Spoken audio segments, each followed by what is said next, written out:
I want to be wowed with everybody else in the chat. It's gonna be It's great. one of those like it doesn't look amazing, but it tastes amazing. And when I tell you what's in it, you'll know why. Oh yes, I'm familiar. You know, those kind of sandwiches can be extremely satisfying. Like the Oh one, yeah, yeah, absolutely, no doubt, absolutely. yeah. But wow, I mean, I'm gonna save the "How was your weekend?" question for the start of the show because it looked amazing. I'm just gonna say from the Instagram, it looked Oh amazing. my God, I literally have no words. Like, yeah, just absolutely, absolutely everything I could have asked for. I love it. I love it. That is very cool to hear. I'm glad they put on a good show. Yeah. Yeah. Yeah, and like I've been waiting for so long. Like, I mean, as you probably saw Oh, I by didn't the see that. caption, It's been a long time coming, but the it's moment been has. so long. Oh, I Uh, love it. Oh, I hear you. Oh gosh, yeah, this is exciting. Yeah, one thing I wanted to mention before we officially do the start. Folks in chat when they found out you were coming on were really excited about the spot. They're looking forward to hearing oh, from you. So oh, lovely. yeah, this should be a. Oh, that makes me so happy. I'm so Aw, happy to hear that. yeah, I am too. Like I think it's great to see the enthusiasm for each week's guests, and it's good to see that. Yeah, definitely. Yeah, of course. I think it's safe to say you have a lot of friends on Twitch, which is really cool. Like people from far and wide too. Yeah. Yeah. Yeah, it's honestly been wild. Like I think you know, similar story to so many people, like feeling very isolated from pandemic and then like finding community here, which has been like so wonderful and like just genuine friendships. Oh yeah. It's so cool. Yeah, I hear you on that. Absolutely, it is really cool to meet all my sorts of new people, and I just think it's been great. And then you've had the chance. Have you had the chance to meet some folks in person too? I assume. I have to think. Not actually too much. I should, because like I'm close enough to Toronto that like the option is there. It just there was a meetup that I unfortunately wasn't available to go to a few months ago. And then but I have met Aqua who mods for me. That was very exciting when we got to meet. And I am hoping that in 2023, I made a 2023 bingo card and in it says meet another Twitch friend IRL. So hopefully that means it happens. I hope so too. I mean, like you said, there'll be some great opportunities coming up. I'm pretty sure. So Totally. And I think yeah. summer with the warmer weather as well. Like there's so much stuff that goes on in Toronto. So Yeah. I hope that I'll get to meet some then. Yeah. Oh, King, good to see you. Our mod King's in the chat already. Generals gathered in their masses. I love Yeah. it, King. Welcome in, my friend. It's so good to see you. Let me give a shout out to our friend King too. Just getting started. This is gonna be. I think we're gonna hear from a lot of cool people in our chat tonight. I'm really excited about that part too. Yeah, absolutely. Yeah.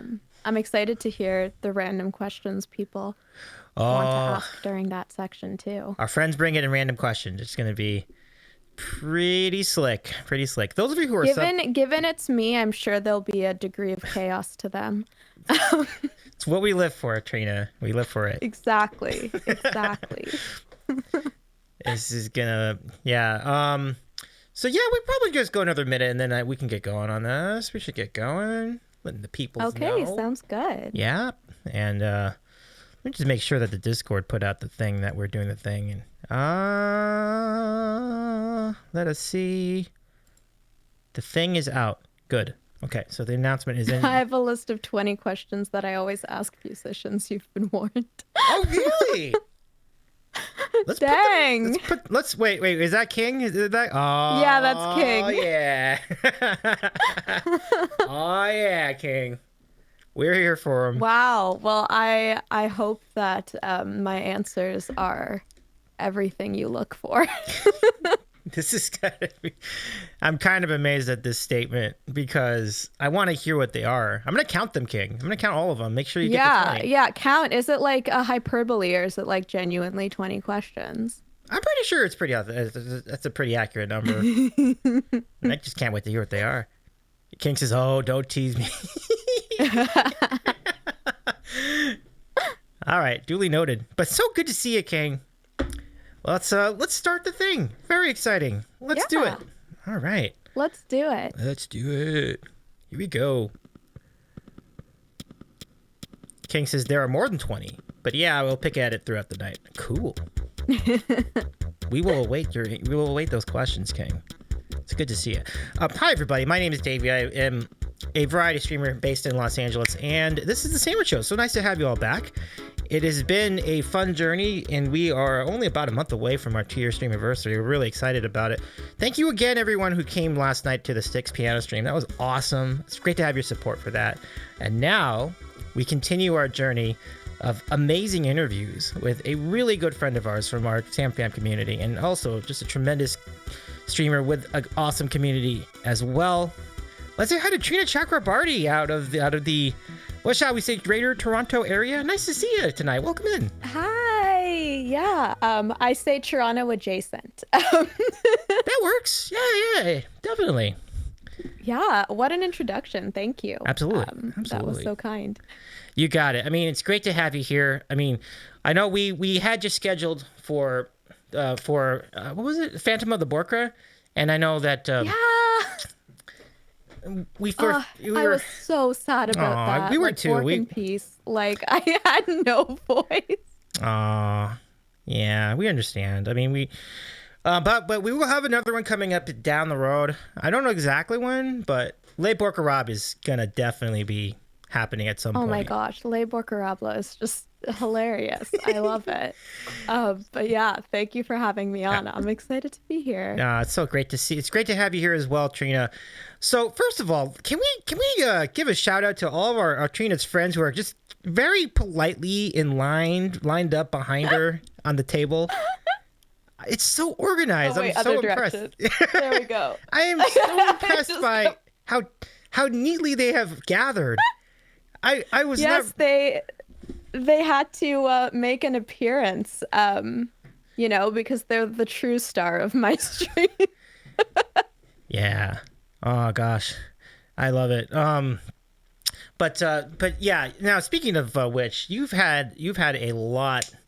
You've had some wild times lately. First of all, let's give a shout out to your new single. Like it's the new single is called. Hold on, let me just make sure. Calling in the.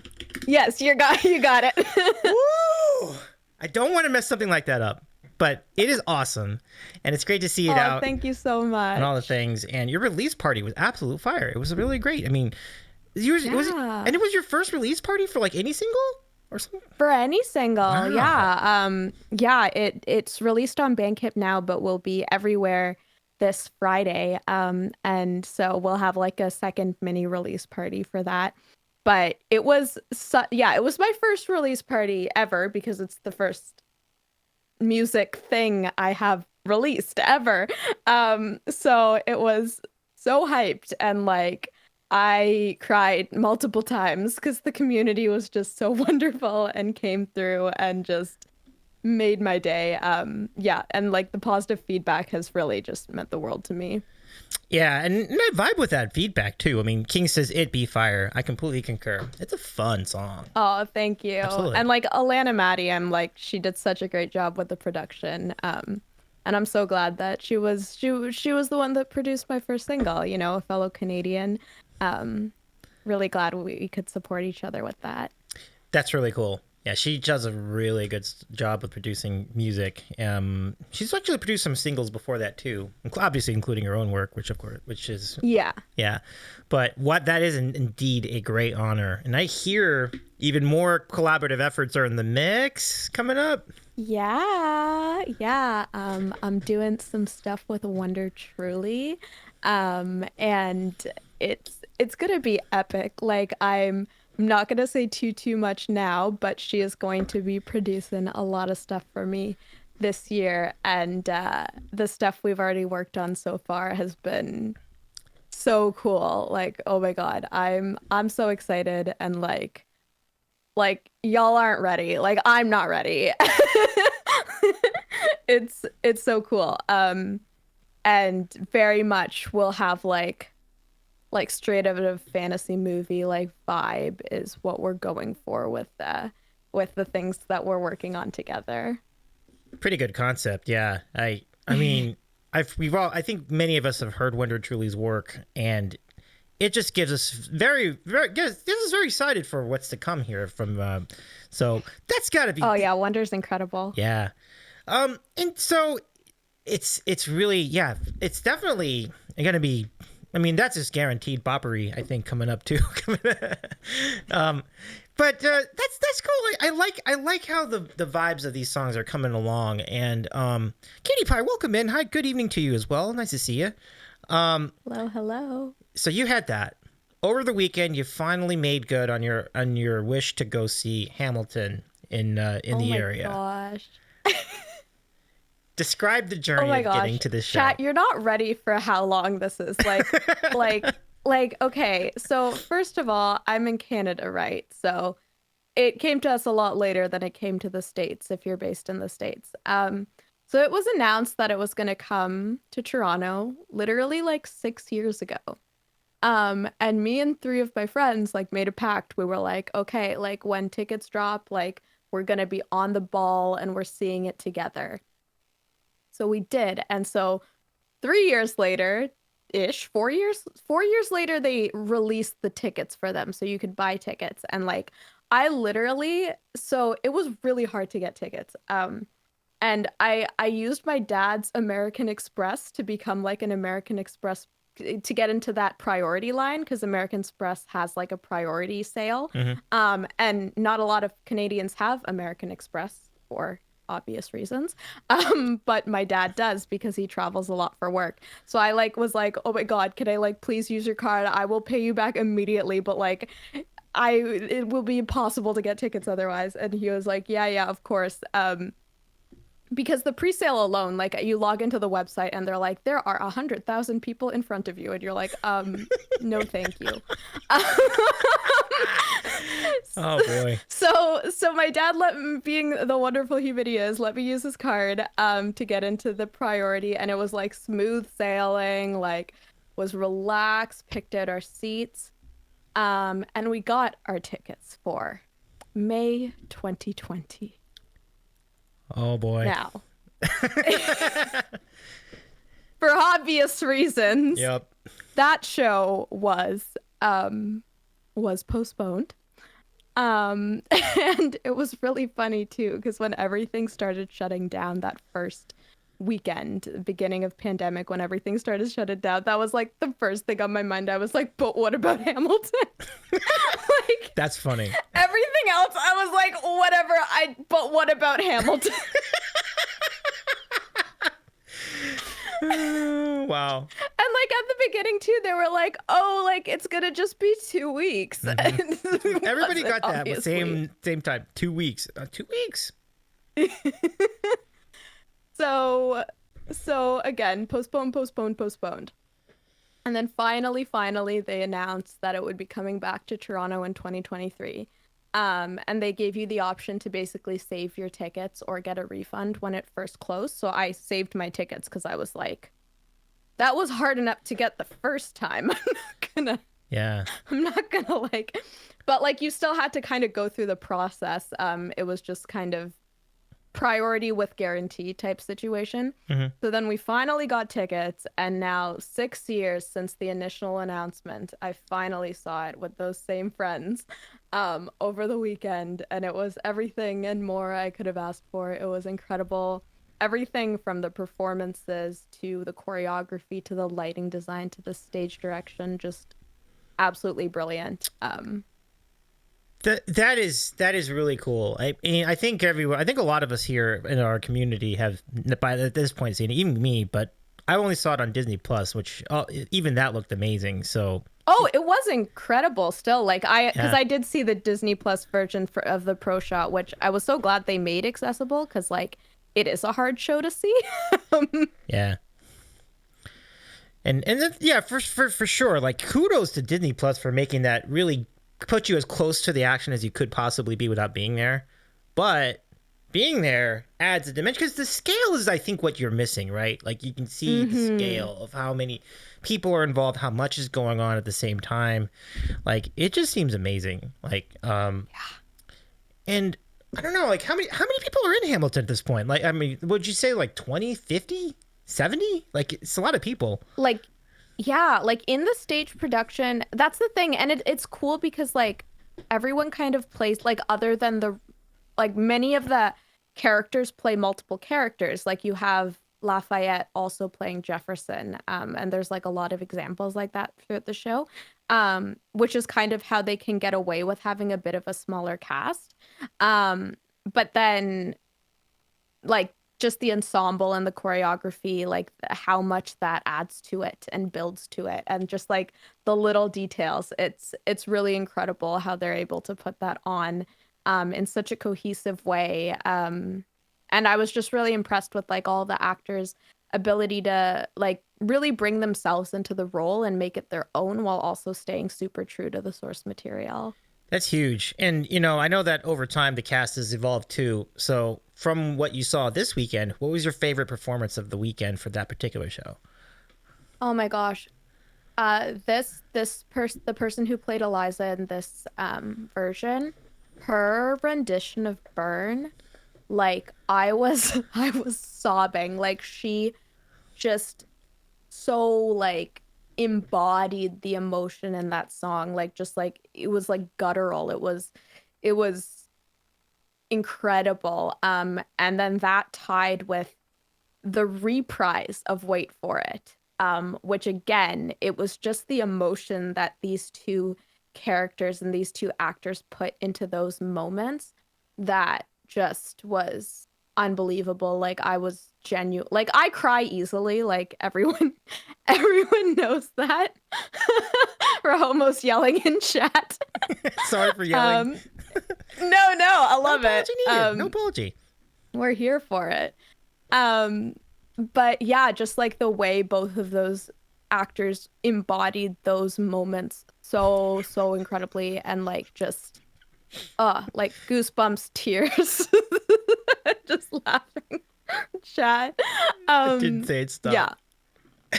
Yeah. Incredible.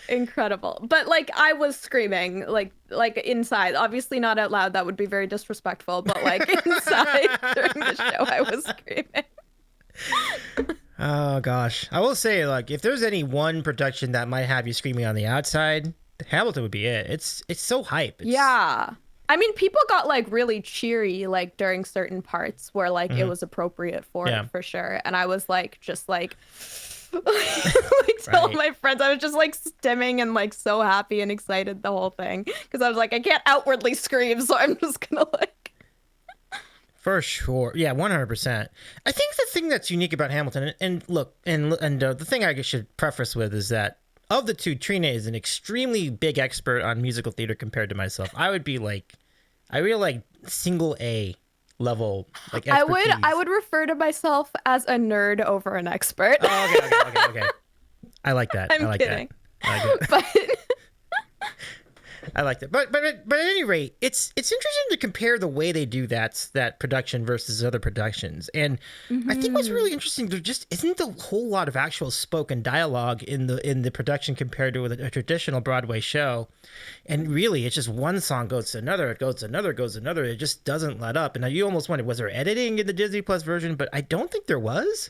Is that No, it's literally sung pretty much all the way through. And it's similar to like Les Mis is also like that. And Evita is another one that's like that. So there's a few of them that are like that. And this one definitely goes into that like same like genre of musical theater that does that, like literally sung all the way through. And like the dialogue is like rhythmic and it's rapping and it's so cool. Yeah, that's. I think that's why I was drawn to it, because I'm like, okay, maybe I'll just wait for the talking part. There is no talking part. You're just gonna be just that until the intermission, and then they come back and they just get right back into it. It just keeps going. And the energy that takes. Yeah, that's true. And as you mentioned, people are playing multiple roles. You're absolutely right. I did actually catch that about In the original production, in the original cast, is David Diggs, right? Who played both roles. And those like the roles from the original where people are playing both, it's like that for every show across the board. Like if you get cast as in this example Lafayette, you're also cast as Jefferson. If you're cast as Peggy, you're also cast as I'm forgetting her name, but the one Hamilton cheats on. Oh, I mean, should we use a W word on the stream? Yeah, the whore, basically. Would that be? Is that the correct word? Well, we can't blame her, right? Reynolds, no, yes, no. Reynolds, yes. that's right. Thank you, because like, you know, she's obviously like she was in the wrong too, but her husband just like kind of lets it happen because he's like super abusive towards her, yeah, so 100%. like he doesn't care. Yeah. And then like, and he's just like, I, instead of going and spending some time upstate with my wife and her sister, I'm going to do this instead of writing like I said I'd be doing. Yeah, you learn throughout the production that Hamilton is not exactly a saint, and it's kind of got that little. Everybody's got a vice, and I suppose his vice was women, maybe, and ego, probably both, but sometimes ego, not knowing when to say no or stop. True. And I mean, the interesting about this whole show is like it is at the same time very much. Hi, Jamie, Tina. It is. You could say he's never satisfied. Boom. Yes.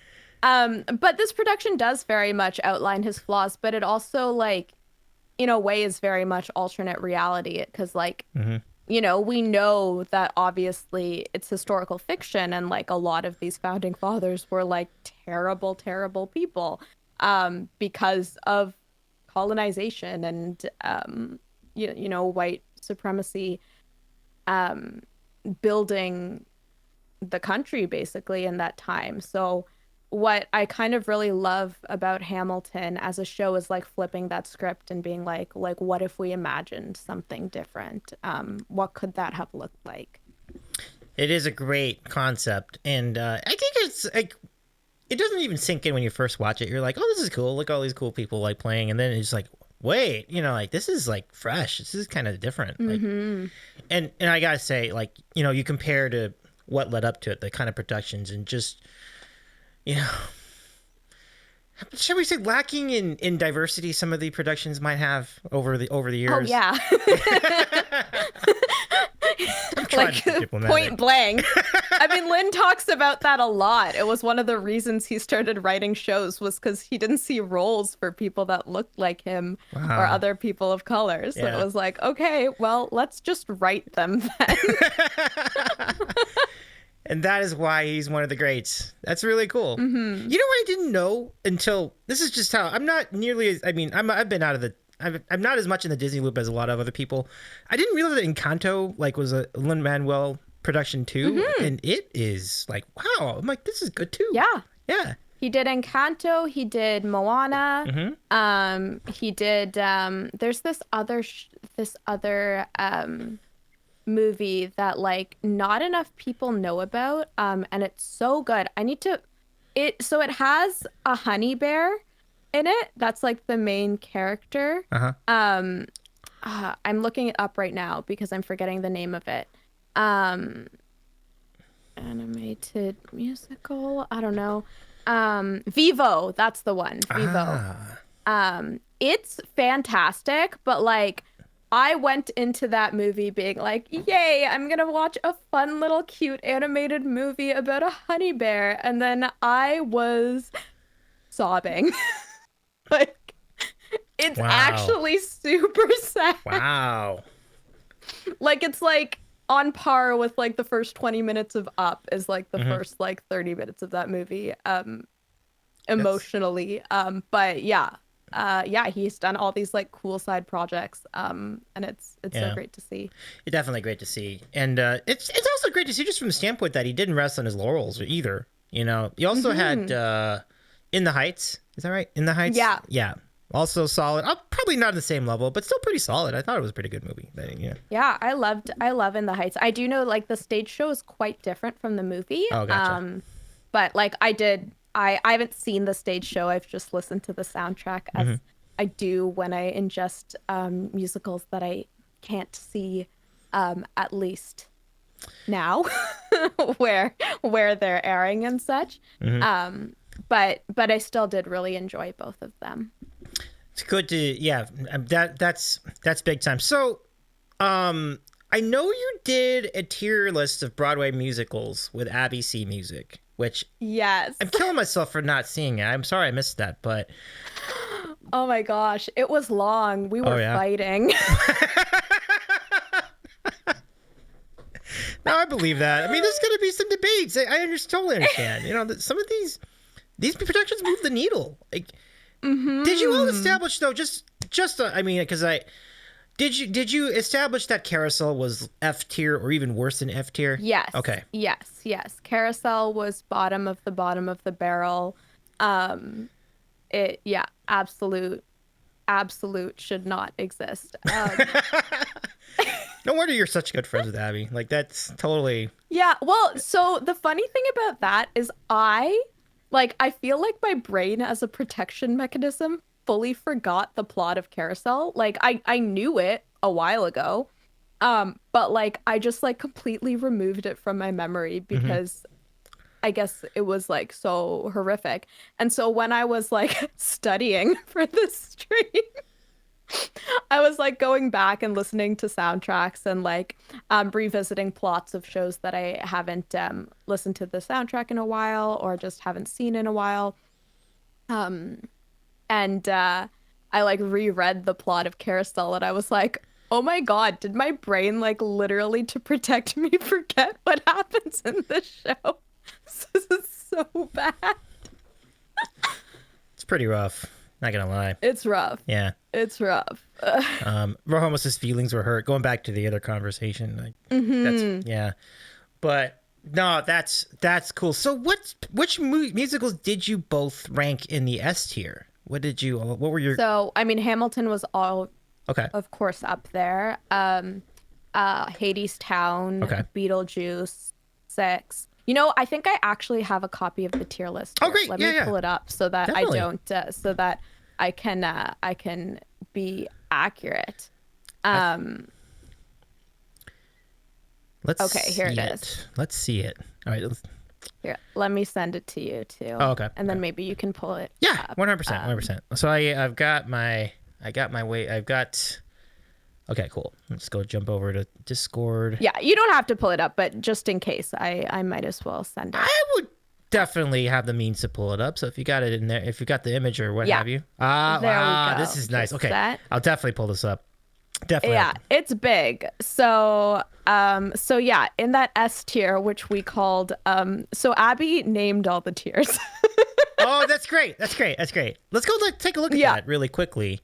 Yeah. And I want to clarify a few of them too, which like in the stream we did. So at our S tier is Sea Otters Singing a Love Duet, which is like the top of the top, incredible shows, don't need any fixing, nothing can be improved, iconic, perfect in every way. Fancy Cheese Plate is our like, it's still really, really, really great show. Maybe not like 10 out of 10, but 9 out of 10 for sure. Okay. And then Happy Queer Feels are like, you know, it might not be like the most revolutionary show out there, but like it brings a lot of joy and did a lot to make a lot of people feel seen. The okay sure tier is like, you know, sure, it might be fun to see, but it's nothing like brilliant or anything. The Who Asked for This was a complicated one because we put some shows in here that no, never mind. I'm getting ahead of myself. Who Asked for This is exactly that. Like, who asked for this? Like, this was not a necessary show. I'm gonna have a comment Abby about one of those. and okay, but keep going. I'm sorry. No. We want to be clear that who asked for this. We're talking about the stage production on all of these. So we're not talking about like the movie The Little Mermaid. Okay, We're not okay, talking about okay, that. We're talking okay. about the stage Broadway production. Okay. And the argument for that one, for example, was it literally doesn't add anything. It doesn't bring anything new to it. Whereas something that's an S tier, like The Lion King, like it's a fully different Gotcha. brilliant show, you know? Yeah. For how much does that put Mean Girls there? Okay, so the reason Mean Girls isn't there is because I saw Mean Girls recently, and yes, I agree on an objective level. However, I had so much fun when I went and watched that show. And so like we ended up just kind of ranking that one based on like, you had a fun time seeing it. Was it revolutionary? No, but it was a great time. And then our panda cast of Carousel. For those of you who don't know, Abby and pandas are kind of bitter enemies. Now that's funny. That's great. And Carousel is the worst show. Yeah. So all panda cast of Carousel is like the worst thing. However, caveat to this is there are some shows in that ranking that we like objectively like, but are deeply problematic. I see. And so it's also our problematic tier. So it's like there's some shows in there that, yeah, like are like have had a great time listening to the soundtrack, have had a great time watching it, some great moments in there. But then if you dissect it, it's like, oh, this is a little problematic. It's a little problematic. So that tier is either it's trash like Carousel, right, or it's problematic like Dear Evan Hansen, which I still have a lot of love for, but I can't like ignore the fact that it's a deeply problematic show. And this has been yeah, definitely. And it's been talked about too, like how problematic it is. Totally. Yeah. Totally, exactly. I give it a listen. Our shows that we're not familiar with, but we would be open to taking a listen to. Okay. And then I don't know her is like, I've never heard of this and I don't want to. I gotcha. Friends in the chat. Some of you will see you back in 90 seconds for an ad break, but those of you who are subscribed, we'll keep it rolling. And when we come out of ad break, we'll be ready for our sandwiches. But let's get back into this a little bit. For those of you who are subbed to our channel. I like these categories. So basically, I give it a listen. Basically, you haven't seen it, but you might see it. Is that the idea? Yeah. Okay. And then. So I'm like, the Carousel tier has to have Carousel in it. Like that just automatic. Like that needs to be in there. Yeah. Yeah, of course. Absolutely. And that's what we were saying. Like the blue and pink tiers, they're not like worse. They're just shows we're not familiar with. Mm-hmm. But the pink, it's like, we're not familiar and we don't want to be. Oh, yeah. Tootsie. Yeah, I don't know. I was like, what is this? Yeah, I don't care what this is. I hear that. Rahoma asked problematic how regarding Dear Evan Hansen. Yeah, so a few things. So for those who don't know, I work as a registered music therapist. And so I just want to be clear that that's kind of the lens I'm coming at with this. And you know, the way the show portrays suicide, is just not good. And it's very concerning. And that's not to say I don't think problematic characters should be in theater, but they don't really give that character enough of a lesson out of it. You know, it's not like not enough is learned, not enough growth happens. And it's in a way was tackling a topic that beyond the deep mental health difficult topic that it's talked about, also the idea of how people react to this. And I think all of that was done super genuinely. Like, however, the the lesson that I think should have come out of it was not there, and that made it very like romanticized and icky. Gotcha. No, I respect that. I mean, and I do respect folks who have enthusiasm for the production as well. Obviously, for good, Totally. And I've seen the show, and I loved when I saw it. Right, like, and that's why it's in that tier. It's like I think it's okay to enjoy things, but also still view them with a critical eye.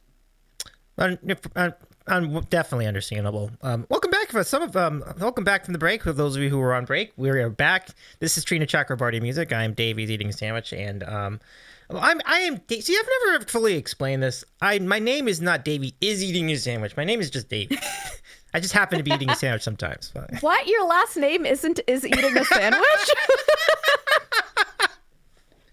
I love that. Robo says, what? Oh, it's great. I love it. Well, seems like this is as good a segue as any. Let's do the thing. Here we go. It's time for the...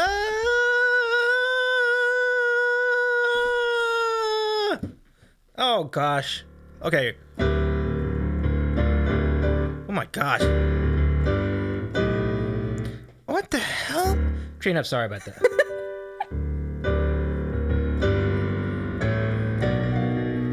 Oh my god, this is okay.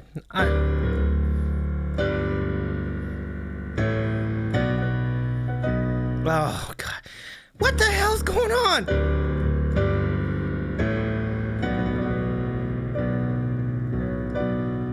Oh gosh, I got the yips today. I can't believe this.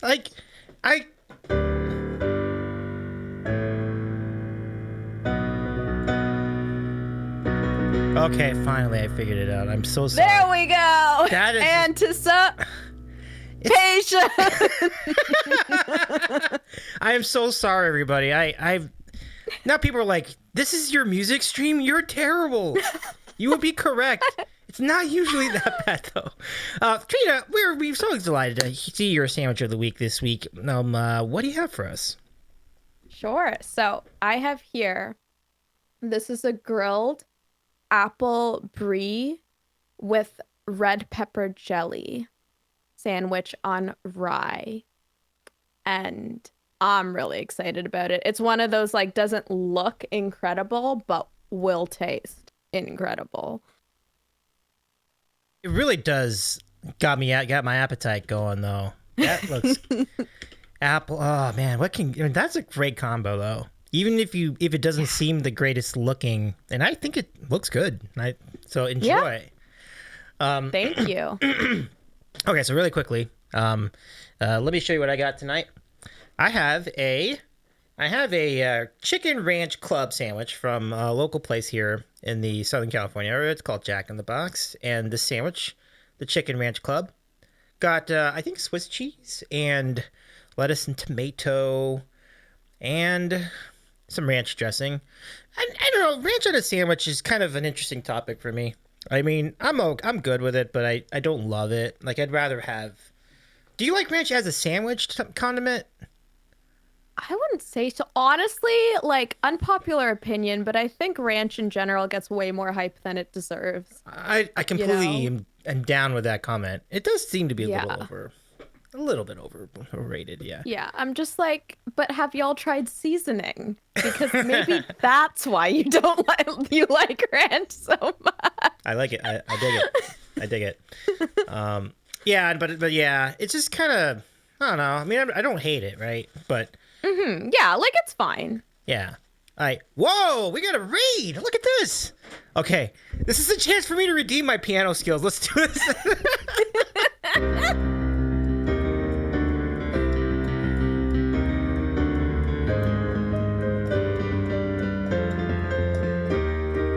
There we go! I predict a riot! I predict a riot! We did it! Settles! Welcome in, everybody! So nice to see you! My name is Davey. I'm a variety streamer out of Los Angeles.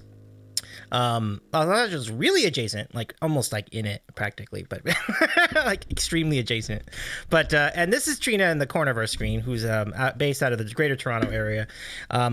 This is the Sandwich Show. So nice to see you all here. I play music on stream. I do host interviews tonight. We have a really awesome interview with a good friend of ours, Trina Chakrabarti Music. How is your stream, Siddles? I hope things are well. Give our friend Siddles a follow. Thank you so much for hanging out with us. Siddles is a great, and you know Siddles well, I believe, Trina. Yes, from the Dino community. So good to see you all. Yeah. Oh my God, there's so many friends in chat. We've got Panda, and Uru, and Dino Danny, and Chad. And Jazzy, oh my goodness. The raddest Chad. Wow, some really, and Franco's here. What's going on, Franco? Together 6. And Tina French is joined, is hanging out with us as well. Let me read this raid call. Is that a murder giggle I hear in the distance? Look out, here come the silly snakes. Very inspired. Was my giggle referred to as a murder giggle? Because that makes sense. Well, welcome in. And JC, the Trash Bandits, joined us too. So good to see everybody. What's up? Dermo, nice to see you. Oh gosh, Magical's here. So here are the sandwiches we have tonight, everybody, for those of you joining us late. There's and what's in the sandwich, just to repeat for our rating party? Yeah, so I've got an apple, brie, and red pepper jelly at grilled cheese. And let's get that close up right here. Look at the that looks good. Yeah, and it's like a spicy red pepper jelly too. Oh, fantastic. So good. My sandwich tonight is it is a chicken ranch sandwich with all the fixings and ranch dressing, which we were just talking about before everyone from Settles rated in. We kind of aren't as big on this ranch as everybody else. That's the basic conclusion we have. Yeah, it's fine. Like, I don't hate it, but it's fine. Yeah, Chad, you're so right. I mean, these sandwiches definitely look kind of amazing. And ranch, yeah. So let's enjoy. And one other thing we've been doing tonight. Enjoy, Trina. Cheers. Cheers. And Danny, I hope you're feeling better. I'm so sorry you've been so sick all this time. I hope you're hanging in there. And friends, it's good to see you. Siddle says ranch is all right. Creamy garlic is where it's at. And yeah, just repeating it. Creamy garlic is so much better. I agree. I completely agree, Siddles. That's a phenomenal point. Here's what else we've been doing so far in our program tonight. We've been recapping the tier list that Trina and Abby C Music did. So shout out to Abby C Music as well. These are where they've ranked all the classic and modern productions. And if you look at the top tier, I agree with almost all of them. Yeah, well, definitely Hamilton. That's easy. Ragtime, I haven't seen it, so I have no feel for it. But Hadestown. I'm seeing Hadestown in July, actually. Nice. I'm so excited. Nice. I like it. But yeah, friends, if you have any comments about any of these, feel free to share them with us. We have definitely sparked quite the debate tonight. I'm a little biased. I probably would have bumped Chess up, but I kind of get it being kind of A tier because it's not so iconic that it's everybody knows it, because everybody doesn't know it. It's you have to have actually seen it to really... it's a fantastic show though. Absolutely. That was actually a hard one for us to rank. Understandable. And some of these were hard, especially between S tier and A tier. It really came down to, okay, well, we can't put everything in S tier. So. Yeah, I got you there. So yeah, these look really good. I appreciate you sharing this with us. And then, so Lion King and Wicked, I mean, these are obvious choices. Jesus Christ Superstar, I think, is what I see up there. Yeah. Yeah. So funny story about that. We originally had Jesus Christ Superstar in A tier. But then I believe it was Special K did a redeem, because this was a charity stream, to bump it up. So, I mean, and we love Jesus Christ Superstar, but it was voted on to be bumped up.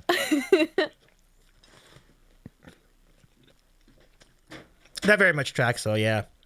The BrookstoneBards, for which Special K is a part of, did an entire reenactment of Jesus Christ Superstar a couple of years ago. It was actually a couple of years ago this week, because they did it for Easter. So It's pretty amazing stuff. Love BrookstoneBards. They're great. They're so great. Mm-hmm. By the way, BrookstoneBards celebrating 3 years tonight on Twitch. So congratulations Oh to my our goodness. friends. To our That's friends from the incredible. BrookstoneBards. Yeah, big time. So let's see. Anything else? Cats has happy queer feels. People are gonna have opinions on cats, and I think if Yeah, so I think it's so how right. Go you ahead. think it's what? Well, I think it's fair, but yeah, I'll give it to you to break that down. No, we just want it like we're judging the stage production. The movie doesn't exist. Okay, that is fantastic. That's a great call. Great call. That movie's so yeah. Because the thing is, like, people go to see Cats for the choreography because it's brilliant dancing. Like, that show is all about choreography and also just having some really great songs. But the thing is, there really is no plot. But you're not going to see Cats for the plot, which is why it made no sense to become a movie because there is no plot. And also the CGI, it was just like, no. No. Yeah, you would like to live in a world where the movie doesn't I love that, exist. Siddles. Absolutely. Yeah. Yeah. Stage show. We aren't talking about the movie. Are there particular productions where the movie is better than the stage show? I'm trying to think of one, and I'm like, maybe West Side Story, but like, I'm not sure if there is, because it'd be hard to like reproduce. Yeah. I don't know. I wouldn't say I've ever seen a movie of like if the original was the stage show. I don't think I've ever seen a movie where I liked the movie more. Oh, that's a good way to explain it, because like, as you mentioned, like they've adapted movies into stage shows, so that makes sense. Yeah. Mm-hmm. Yeah. Yeah, you're right. I can't think of one. I'm like, I don't think Hamilton, if it was an actual movie, could even reach that point. And Yeah. I wouldn't want it to. The pro shot is perfect. It Yeah. doesn't need to be a movie, right? Yeah, yeah. It's already like the Disney Plus version is just, it's almost like perfection, almost perfection, I think. Mm-hmm. But just for the folks who are just rated in, I mean, let's catch everybody up on what you've been up to as well. I mean, the new single. Tell us a little bit about what it is, what inspired it, and some of the things behind it. Yeah, so I just released my very first single. It's called Calling, and it's produced by the wonderful and brilliant Alana Maddie. And it's available on Bandcamp and will be streaming everywhere on Friday. So as far as the inspiration, um, the bridge of the song I wrote when I couldn't sleep at like 3 a.m. Um, and I just like, yeah, I couldn't sleep and my mind was racing. And I just like, it was one of those moments of I just need to get my thoughts out somewhere.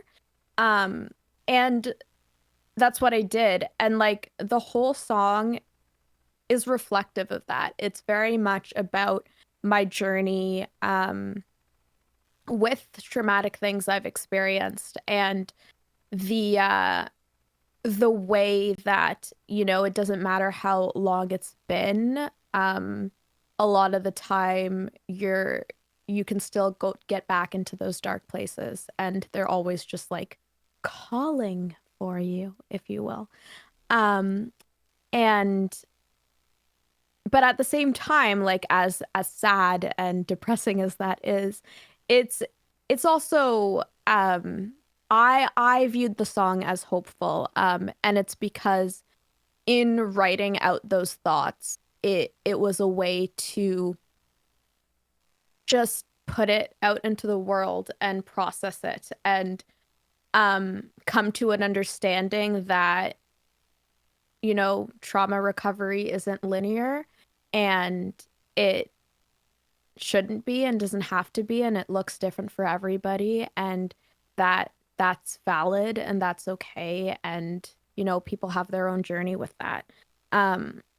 So yeah, so that's kind of what that was all like, the inspiration behind it. um and also, you know, touching on it was 2022 was a really rough year for Trina, Oh, from a medical standpoint. Um, and I think like when when you're struggling so much physically, it brings back a lot of negative memories and you get triggered from past things, because it's that feeling of not feeling in control. And I think I just like I needed to write about that and I needed to get it out.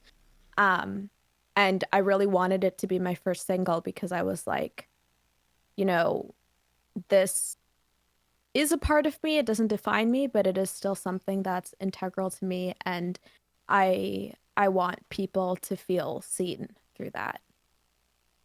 love it, love it. And sometimes from adversity comes great music, and it sounds like Mm-hmm. that's a great that's a great I don't know what you call it, a silver lining or what, but it is really great to see that get turned into music, and you can feel that expression, as you hear music. Yeah, we create, like I think creating art from these things is one of the most beautiful things. Definitely. And yeah, and that's what I love so much about music in general.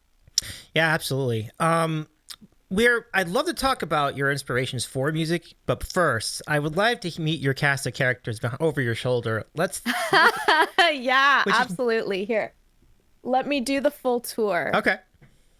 Okay, so, well, first, let's move this a little This is bit so fantastic. I'm that you excited can get about a this. better view. Okay, so on the very, very far, our dragon, our green dragon, that's Melvin. Hi, Melvin. Melvin, yeah, Melvin was gifted to me by a lovely community member. And then the cheetah we have beside him, that's Mo. My partner gifted me that cheetah. It used to be his when he was a child. Aww. And gifted me that very romantic gesture earlier on in our relationship. Then we have the first of our squishmallows. This is Jacaria. And she is a boba squishmallow. Mmm. And she's hanging in there. And then a little above her, we have Seth, the red panda, that's drinking boba squishmallow. Um, and then right below Seth, we have Cheeto, which is a corgi corn.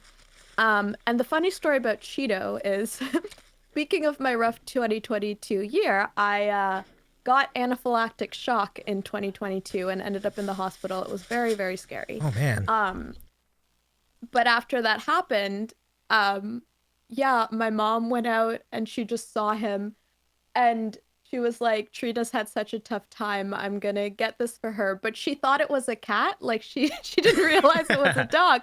And Oh she was wow. like, Trina likes kitty corns. That's her whole thing. I'm gonna get her a kitty corn. And I was like, oh, like that's so sweet. But this isn't a cat, right? Like I still love him. He's still perfect, but he's not a cat. So that's Cheez It or Cheeto, Mm-hmm. whatever you prefer. Um, and then we have the little manatee in the purple hoodie. That was gifted to me by my best friend because way, way, way back she went swimming with manatees, and I was forever jealous because I would die for manatees. Um, and she put him in a purple hoodie because that were our university school colors. Then we have Gigi, which is our orange tie-dye squishmallow kitty. Then we have our avocado, which is the cat with the Ooh. avocado I seed see. in it. And me and my best friend each have one. And they have magnetic hands, so like when we get together, they can hold hands. Oh, Yeah. that is sweet. That is sweet. Yeah. And then we have our regular red panda that was actually from a panda sanctuary my dad went to in China. Mm-hmm.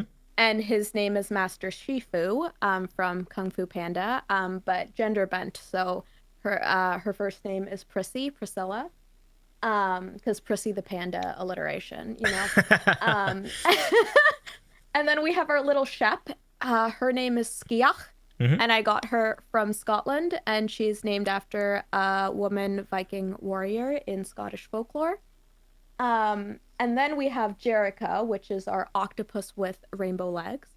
And then coming up to the very famous and well-known Squeesh, the Squeesh. original Squeesh. Yes, Lola Squeesh, our tie-dye Squishmallow unicorn, the famous one, mascot of the channel. And beside her is Chumble Bumble, which is my weighted crochet sensory bee that I got at a market and is absolutely ridiculous. Um, and that's all our friends in the background there. Do you want me to get the large one, Davey? It's up to you. I mean, it's up to you. Yeah, if you want to. But it was great to get to know all of our friends behind you. Yeah. And they are definitely behind you 100% every time you stream. So it's really great to see them all there. Oh, yeah. And like you get to actually see them all. Usually you have to redeem some of those. So special treat to be able to see them all in one. Yeah. That's what I noticed that immediately. I'm like, wow, they're all right there. I'm like, that was pretty cool. Like, yeah. Like I felt pretty good about that. Special moment for the sandwich show. 100%. Well, that's very nice of you to get your friends together to watch you and support you, root you on. Kind of reminds me of like youth sporting events, and then they're all kind of gathered around in the benches and they're all like watching. Yeah. Score the points, score the sports. Like, I love it. Yeah. Crickster, so good to see you. Welcome in, Crickster82. Hi to all who said hi. LOL, we are busy today. Hope you're doing well, Crickster. Hello. Yeah, and this is Trina, of course, on the left-hand side of the screen. Thank you all for being here tonight. This has been a really fun conversation so far. I do appreciate your willingness to be silly on stream, whether it's from your friends behind you, or the way you do the hype train, continuously rapidly increasing the pace of the wheels, the hype train song, or the wheels on the bus adapted to a hype train song, and making it faster with each level, and then I'm sure there are other redeems too that I haven't even had the chance to get to yet, but you know, I love it because it makes you uniquely you. What are some of the things that you loved doing as far as formulating like the style and the feel of what your channel is on Twitch? Yeah, that's a great question. Honestly, so much of it is just me being genuine to myself, because like I am a weird person and I like genuinely love stuffed animals and I genuinely love being chaotic and silly. And like I never wanted, when I started streaming, like my whole purpose of it was community and building community, and like I didn't want to compromise those silly aspects of myself in order to do that, because yes, I'm serious about music, and yes, I'm going to put my best foot forward musically, but like that doesn't have to exist in a vacuum. Vacuum. Nice. I love that. I had to. Good segue. Yeah, exactly. It can, it can just be part of you. And like, I want to show my whole self, and also not be afraid to show my whole self, and encourage other people to not be afraid to show their whole self. I'm very open about things. Like I'm someone who has ADHD. I'm someone who has a lot of mental health challenges. But I'm also someone who's just like very silly and very chaotic and likes to have fun in ways that are often unconventional. And I think that I want to share that with people, and I want them to know that, if that's you as well, like that's okay and you're welcome here. And like, you can be 28 years old with the piano behind you existing as a stuffy shelf. And that's okay. That's phenomenal. I love it. Mon, welcome in. Mon Murky, good to see you again, my friend. Go follow our friend Mon. Nice to see you, Mon. Hope you're doing well. And Cutie Pie says, you guys remind me to vacuum the stairs, but I will wait. Just remind me. Oh, we got to talk about your vacuum friend on your other shoulder. Oh my God, this was the most random thing, because like this wasn't technically my doing. I just like embraced it as it came in, and oh my God! Oh, speaking of it, let's embrace our friends, the Bards. Look at this! Ah! Welcome in, friends! Welcome!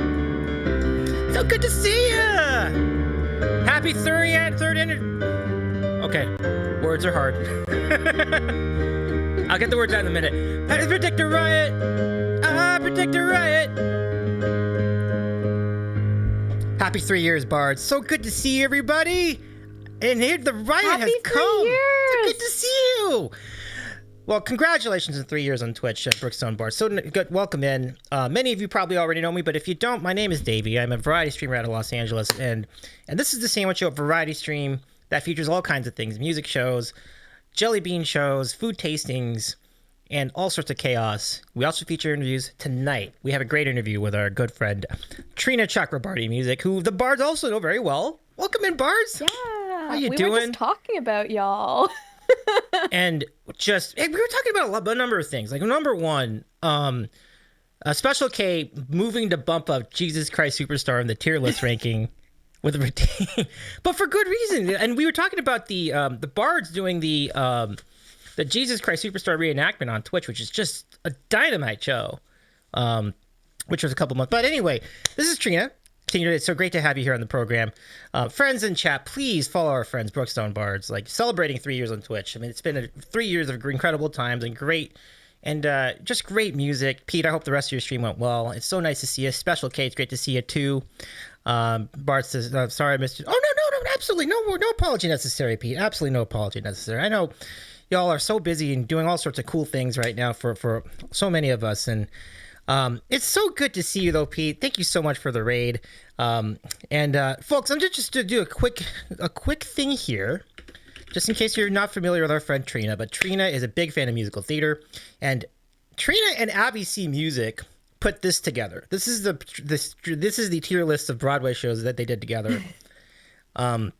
Bards, do you agree? And folks themselves, do you agree with these rankings? We'll just put that up there for a second, and then. There was fighting during this stream. Oh man. Like the amount of times we just had to like come to a compromise. But I will say for like the like S and A tier, we were like pretty like in agreement. That much is pretty cool. I do one more thing for the BrookstoneBards because I know they would most appreciate this, but this is my sandwich of the week. It is a chicken ranch club, which is almost all gone at this point, but here it is. It's like a quarter of it, but that's the sandwich. It had I actually deliberately asked for them to take out the bacon this time because I was not really oh no, never mind. I'm lying. There's the bacon. I lied. I'm terrible. I lied. Sorry.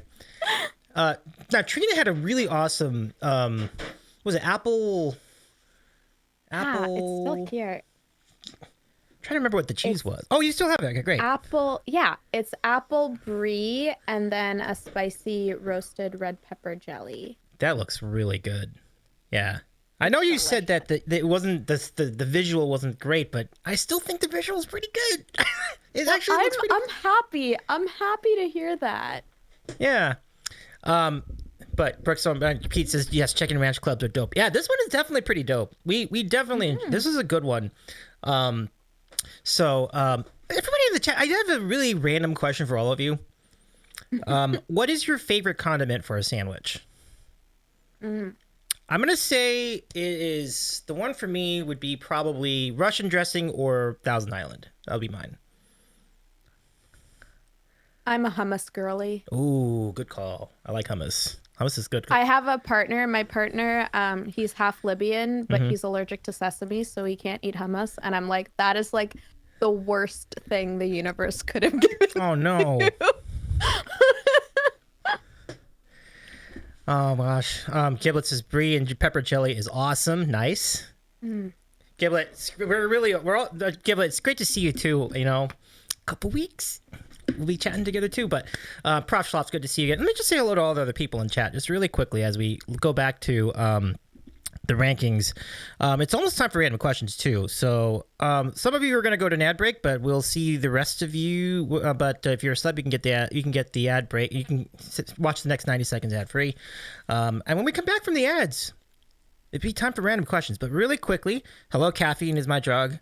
Tammy Beck, Prof Schlop, and all the cool bards who have joined us tonight. Really great to see you. But yeah. I mean, honestly, right here. The one I was going to comment on was the Rock of Ages. And is this specifically about the stage production of Rock of Ages? Because it seemed like a fun show, but to be fair, I haven't seen it. So Abby and I actually kind of argued with this one, I will say. Because I saw the stage production of Rock of Ages back when I was in high school, so like a long time ago now. And I did like absolutely love it. But to be perfectly fair, um, it is still like what's considered a jukebox musical, which is when like you take songs that already exist and then you make a show. Absolutely. And Absolutely. and neither of us are the biggest fans of jukebox musicals, with the exception of Moulin Rouge. Um, and again, like I loved the production of the show. Like it was a really, really well done show. So I had a great time watching it. But as far as like an objective musical, it's not necessarily like its existence is a little confusing. As the thought behind it, because I think the idea's cool, and like I think if it was made with original music, it could have been so so cool. But at the same time, I wanted it up a little more. But Abby did not agree, and we ended up having to have a compromise on it. Well, I'm glad you had a compromise, though. That's good, you know, because that would be, you know, it's fair. It's fair because I love that term jukebox musicals, because the first thing I thought, oh, Moulin Rouge, and then you brought up Moulin Rouge, which is got to be the first of them, right? Like I feel like that's the first one. Yeah, and I think Moulin Rouge did a good job because it just didn't take itself too seriously. Like it was just so chaotic, and I was like, if you're gonna make a jukebox musical, yes, you have to make it as chaotic and ridiculous as possible, because if it takes itself too seriously, it just it just seems out of place. Yeah, 100%. Welcome back, everyone, to some of you, and it's nice to have you all back. So now, Trina, a great opportunity with both the folks from Siddles and from BrookstoneBards in the chat at the same time. It is time for to bring on your opportunity to ask questions of our good friend Trina Chakrabarti. I cannot wait to see how many of the 20 questions King had conjured up are going to be asked tonight, along with your question. I'm excited too. Yeah. We're going to find out as we usher in another edition of America's favorite moment in Twitch broadcasting. Do the dance. It's time for random questions. Good stuff. Ask us anything. It really is good stuff, folks. So we now invite you to send some questions. ! Open Q mods in the chat, and we will be ready to go with your questions. So just a second, we're going to get that going. And then, so the way it works is you would write ! Question followed by, is it already open? Oh, this is from before. There's a question from the Q from last week. Pretty good. Actually, it's a pretty good question. I'm actually going to leave it. I'm going to go ahead and open the Q, everyone. So the first question, this is from last week's show, but I love the question. Frank Macaluso asks the question, what is your favorite flavor of ice cream, Trina? Oh man. See, I know you're like, that's a simple question. It's complicated, okay? Because it very much depends. Like some days I'm more in like a fruity mood, in which case I want like a mango ice cream moment. Other days I want like something super decadent, like a cookies and cream, like an Oreo cookies and cream or something like that. But I would never put those two together. So it depends on my mood, but like both of those, but not together. I mean, trying those together would be wild. That would be wild. That would be wildness. But I like it. I like it. So now let's get to the first of the questions from tonight. It's from our good friend Pete, who asks, where did you cut your single, and how do you feel about studio work? Yeah, okay. So I recorded the vocal stuff all just from my apartment. And Alana produced it, so we'd just like go back and forth of me sending her things. And yeah, it was, first of all, a great process, and like she was like just like listened to everything I had to say and like really made my vision come to life. And I think what I really liked about it in this setting versus like a time where I was in like a studio is like I felt way less rushed, and like I felt listened to and I felt heard and I felt like seen, and I am someone that just has like a million harmonies in my head at all times. So I recorded them all and sent them, and she was like, "Yeah, cool. Like great, we'll put these in." And I was like, "Okay, that's not too extra." And she's like, "No." And like, like adding the violin, which I sent like a rough track and I was like, "Feel free to like adjust this because like I haven't played violin actually in like years, but it's just more here are the notes and like we can like put it on a MIDI or whatever, but this is like the kind of sound I want." Um so yeah, so basically it was like a back and forth. Like I recorded stuff and then I sent it to her, and then she would send tracks back and like ask if I wanted any adjustments, and then did that and sent it back. Um and yeah, I wouldn't be able to tell you what software she used. I think it was Ableton. Um, but it was a great process and so fun, and I was so happy with the results, and like I definitely feel like she very much did everything I wanted and more. And it was it was a great experience. Yeah, 100%. And Special Case says, such a fun process. It sounds like a lot of fun. And and Pete says, probably Ableton. She's a big fan. Yeah, I believe so. It would be a good, yeah. I that sounds about right. So we have time for more questions, friends. So if you have the questions for Trina, exclamation point question followed by your question tonight, and we'd love to take them in. We've had some great questions in the last few weeks, so glad to, if your favorite, what's your favorite? I don't know, what's your favorite sandwich? What is your favorite sandwich? Like that looked like a good one. I mean, this is a pretty good one. Yeah. Yeah, I basically like I love any like elevated grilled cheese. So like, Yeah, like that's yeah. what this is. Like Yeah. it's not just cheese and bread. You make it brie, make it a fancy cheese. You add apple, you add some fun sauce. Like, and that's what I like. Just like anything that's like, like grilled cheese, but make it better. Yes. Like that genre of sandwich is what I'm always down for. I found that fantastic, Trina. We got some more questions in the queue. In fact, I figured out a question. To add to the pile. So I will. But first, a question from Special K. Special K asks, "What made you start on Twitch?" Yeah, so I started on Twitch in 2021. I had recently moved in with my partner, and basically was finishing my thesis from home because everything crashed and burned, and was feeling super isolated because at the time my partner and I were in Toronto, and like I'm like not directly in Toronto, I just say Toronto because it's close enough, and um uh yeah, and but we being in a big city and then not being able to do anything in said big city, and then living in a dark and gloomy basement, like you get sad.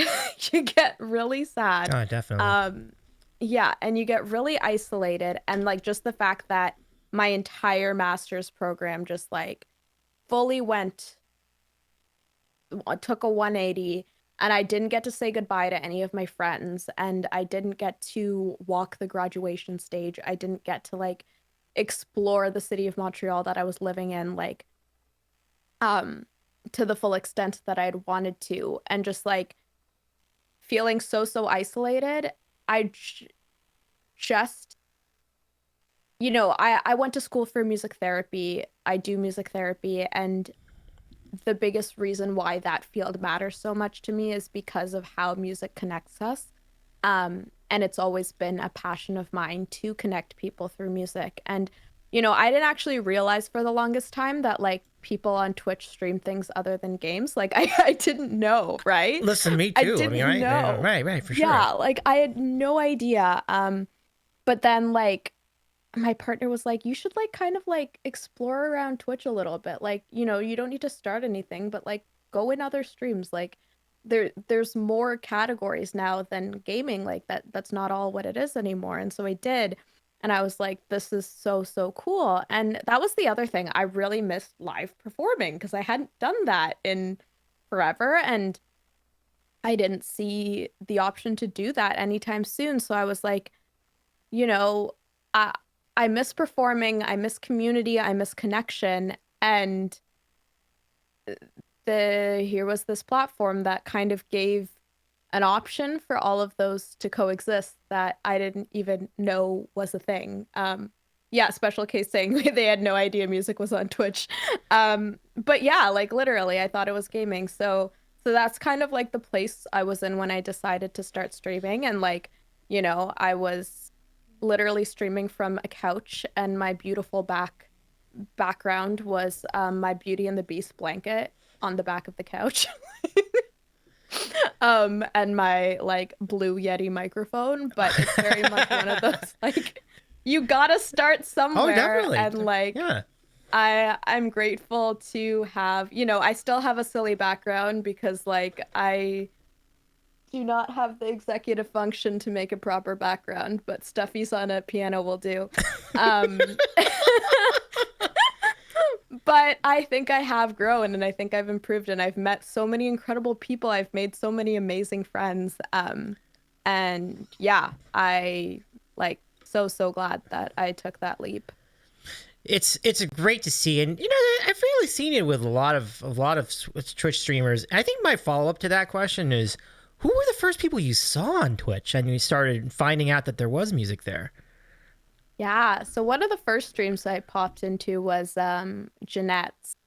And Jeanette is awesome. Yeah, you know, Jeanette's just like so welcoming and so kind and chaotic. And I think, you know, that really helped me be okay with being chaotic on my own streams, because I was like, this is awesome. Like, I am so glad that she's just being so authentically herself, and I love that.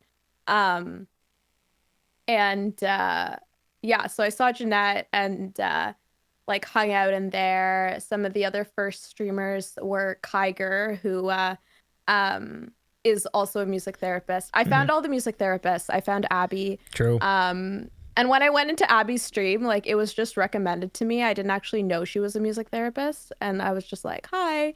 She was like, and you know, she introduced herself, and I was like, "Wait, what? You're a music therapist too? Do we all just find each other?"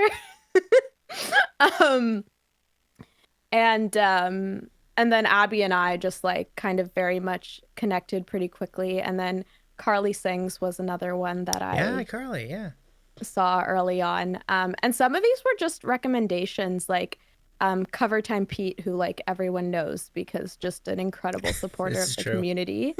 So yeah, in like my literal like second ever stream, I think Jeanette rated me, which was really sweet. But that's how Pete found me. And then yeah, he was like, "I feel like you'd like Carly. Like you should check out her channel." And I was like, "Okay, we'll do." And I did. And then like we immediately became obsessed with each other. And then yeah, I stumbled across more like Irene and you were also like pretty early on that list. Daddy was fairly early on that list. And Melissa Lamb, Ashley, like there's it's just Malika, which, you know, the two of us kind of started streaming around similar times. And yeah, so those were kind of like the earlier streamers that I started. EBX, Jen, and then after that I met the rest of the EBX crew, who are all amazing. Yeah. And, you know, I'm now part of EBX Aaron's stream team, Chronically Sickening, which is incredible because it's just so great to just have that community of like fellow people with chronic illnesses just be there supporting each other in this space.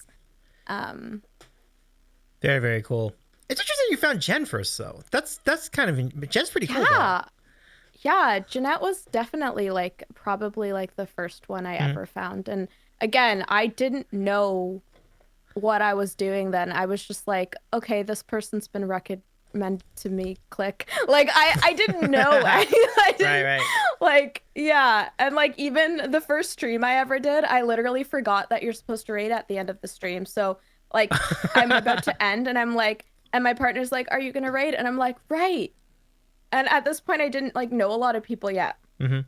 And like the 3 people I was following weren't live. So I was like, okay, who do I rate? Oh wow. And so like I just like was like, just scrolling through the music tab, and I think like again there were like 4 viewers. It was my first stream, and like I rated into like Joe plays violin, and like she was like the most welcoming human on the planet, and like I was just like holy heck. And she was like sitting there with like 300 viewers, and I was like, you're like the most welcoming human on the planet. And tracks. It totally tracks though. Yeah. Joe is fantastic. I have so much to say about all these cool people you mentioned, like from Joe, who like you wouldn't, like just like you said, like you wouldn't even know there were 300 people in the chat. Like she's really down to earth and really nice to everybody. EBX Aaron, it's quite a genuine soul. And as I mentioned, and you mentioned the stream team, which I think is a really, really cool concept as well. So many cool people. If you don't mind me mentioning this, we will be featuring actually some very key folks that I think you all will be kind of familiar with. So that's for the upcoming schedule. But back to the questions. That's a really good question, Special K. It was really great stuff. So now Pizza's EBX Aaron was the first member that I found. That's a pretty exciting way to introduce your career too. So yeah, I think I found Jen first because I think she had just recently started streaming too, and so Pete was like, "Oh, like maybe you want to check them out," because like at the time I was like, literally help me find people to rate. I still have no idea what I'm doing, so it was good that Pete came in pretty early on. Yeah, and then the EBX crew is just like so welcoming. Like I raid Jen and suddenly I'm like just getting follows from everyone in their band, and I'm just like, y'all are so nice. It's a great crew. It's like it's EBX, and I like how they all kind of use the LC Banks moniker, like EBX Jen, Aaron, John. Yeah. Is it John or Johnny? I think it's John. Johnny? Yeah, it's Johnny. Okay, Johnny, and then Mom and Dad. Even their parents are. They're all such cool people. It's like it's really great to see them all out there wherever you see them in music. Especially, have a great rest of your night. I hope your packing goes well. The bar has a big coming up, so I hope you have a wonderful rest of your evening as well. Thanks for hanging out with us tonight. And Bart says she wasn't the first streamer found. She was the first. Oh, okay, cool. First the EBX, yeah, and likewise for me. Like Aaron was the first of the EBX crew, so that's what makes your past so interesting, because, like, you know, I feel like many people find Aaron first and then Jen. Yeah, I was the opposite. Yeah, for sure. And safe travels, Special K and the Bards tomorrow. I hope we'll leave that. Hopefully everything goes well. Safe travels. Take care. Now, Pete's still in the chat, and he has this question. What is your favorite Star Wars movie, and why is it The Empire Strikes Back? Pete, I'm going to disappoint you so much right now. So I've only seen all of episode 4. And that's tragic because, as you know, I am a nerd. But it was one of those things that I didn't really watch. And then I got older and I'm like, who's going to sit down? Oh, boy. Yeah. And watch like 6 movies with me. So okay, like, and that's better because I had seen like part of episode 4 and part of episode 1, and then I went and watched all of episode 4 with a friend who was like angry that I hadn't watched them, but then I went off to grad school, and so I just never continued because I was like, I felt like, wait, but if I don't watch it with her, I'm a terrible person, but like, she wouldn't think that. Oh my. Pete will do that. Pete will sit down. Honestly, well, Pete, eventually when I'm able to go visit Abby and Mark, we can all hang out and watch all of them. That's going to be a great day. That's gonna be great. I hope you all like do a stream. I mean, I would love to see you all meet at the same time. Like that just sounds amazing to me. I mean, I'm sure we could do a stream that would be really great, but I'm not sure how much will actually happen in that stream that's like coherent. That's fair. It will just be sheer chaos. Like, will any song get sung? Who knows? Very true. Very true. King says, everyone stand back from the bar. They're going to blow. Oh, I know it.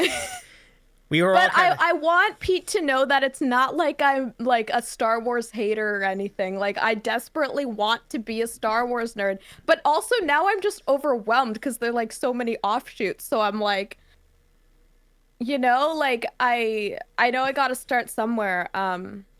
But it is tragic. I know it's tragic. I hear it. King says, should have put newspaper down. And Cutie Pie, I'm sorry about your internet, Cutie Pie, but I'm glad to have you back. One Wrong Vald, aka Carlos, is a Star Wars fan.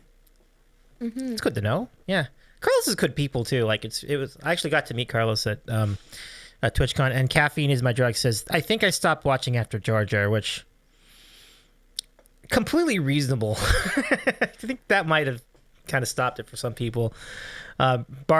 Pete says, just watch the original trilogy. If you love it, watch the rest. Okay. So like 4, 5, and 6. Yeah, you mean, 4, right? 5, and 6. Yeah, I'm assuming. Yeah. Yeah. And they are all on Disney Plus, for the record. So yeah, I have no excuse at this point. I really don't. And thankfully, like, they're it's space opera. Why aren't I watching them? I think that's a good point. So let us know if that goes down, Trina. That'll be interesting to see your takes on all those movies.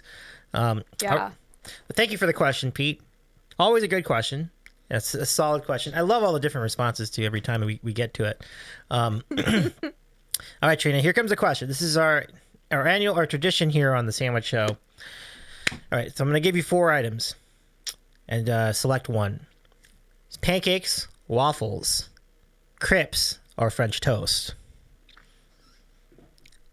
Davey.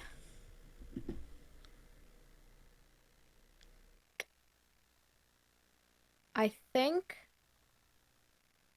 if we're going traditional versions of all of them, I will say waffles, like Belgian waffle. Okay. If we're expanding a little, Dutch pancakes. Mm-hmm. My partner's half Dutch, and I'm obsessed with those.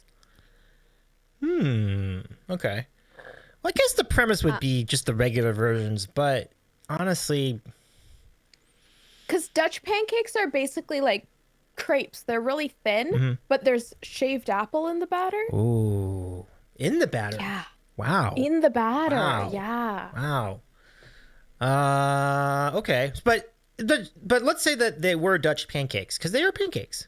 Dutch pancakes are still pancakes.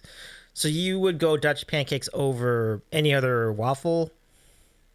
I don't know, because like the crispiness of the waffle, like the crunch, you know, I like a crunch moment. You're really like making me have an existential crisis over breakfast food. Like, Oh gosh, sorry about that. Yeah, no, honestly, I think my gut is waffle. Okay. So let's put you down for waffles. We'll mark that in our chart. Waffles for Trina, which means that waffles have now been chosen 16 times in our show's history. And it's been a battle between waffles and French toast in the 2 years since we've been tracking this. Let's see. Cutie Pie, have a great rest of your night. I'm sorry. I hope you have a great rest of your evening too. So thanks for hanging out with us. And Cutie Pie says waffles. Nice. So Cutie Pie says waffles too. That's good. Pete says that's my go-to question, the Star Wars questions. How I separate cool people from lamos. Wait, but then what did that tell you about me? It's inconclusive, Trina. Like, you haven't seen him yet, so you have no opinion yet. So yeah, I've only seen 4 all the way through, so I guess it's my favorite by default. Yeah, that's reasonable, but it's a good default. You know, what if you saw like 2 and like that's my default? Like, well, I don't know. Yeah. Right. Or 9. Ooh. Or 8. But no, wait, I better not. I'm going to start a war with Pete if I keep getting to that. But it was good. It was good. They both were good movies. They're good movies. To be clear. Start a war. Catherine says we just need to get a more pro waffle guests on. Absolutely. Keep that engine going. 9 can F right up. Okay, so I think we're both in the same boat with 9. Okay, cool. So we're on the same page there. Acceptable answer. Okay, cool. So let's get to our next question from King Downbreaker. One of his 20 questions. So this is number 1 out of 20. If you could perform with any artist, living or dead, who would be in your top 3? Ooh, that's a good question. Okay. Top 3.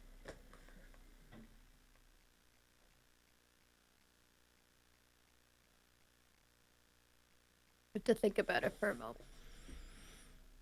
Understandable, of course. This is a big decision. It's a big question. That's a big question. Yeah.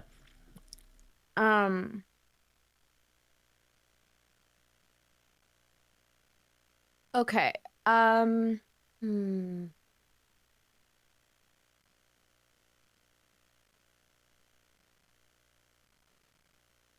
Ruel.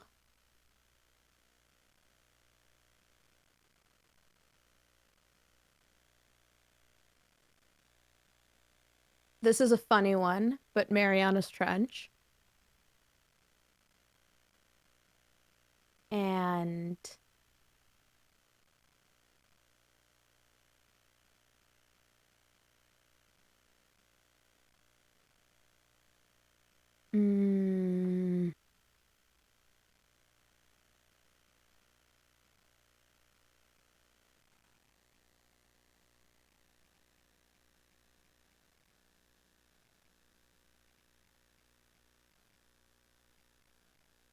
Sarah Bareilles.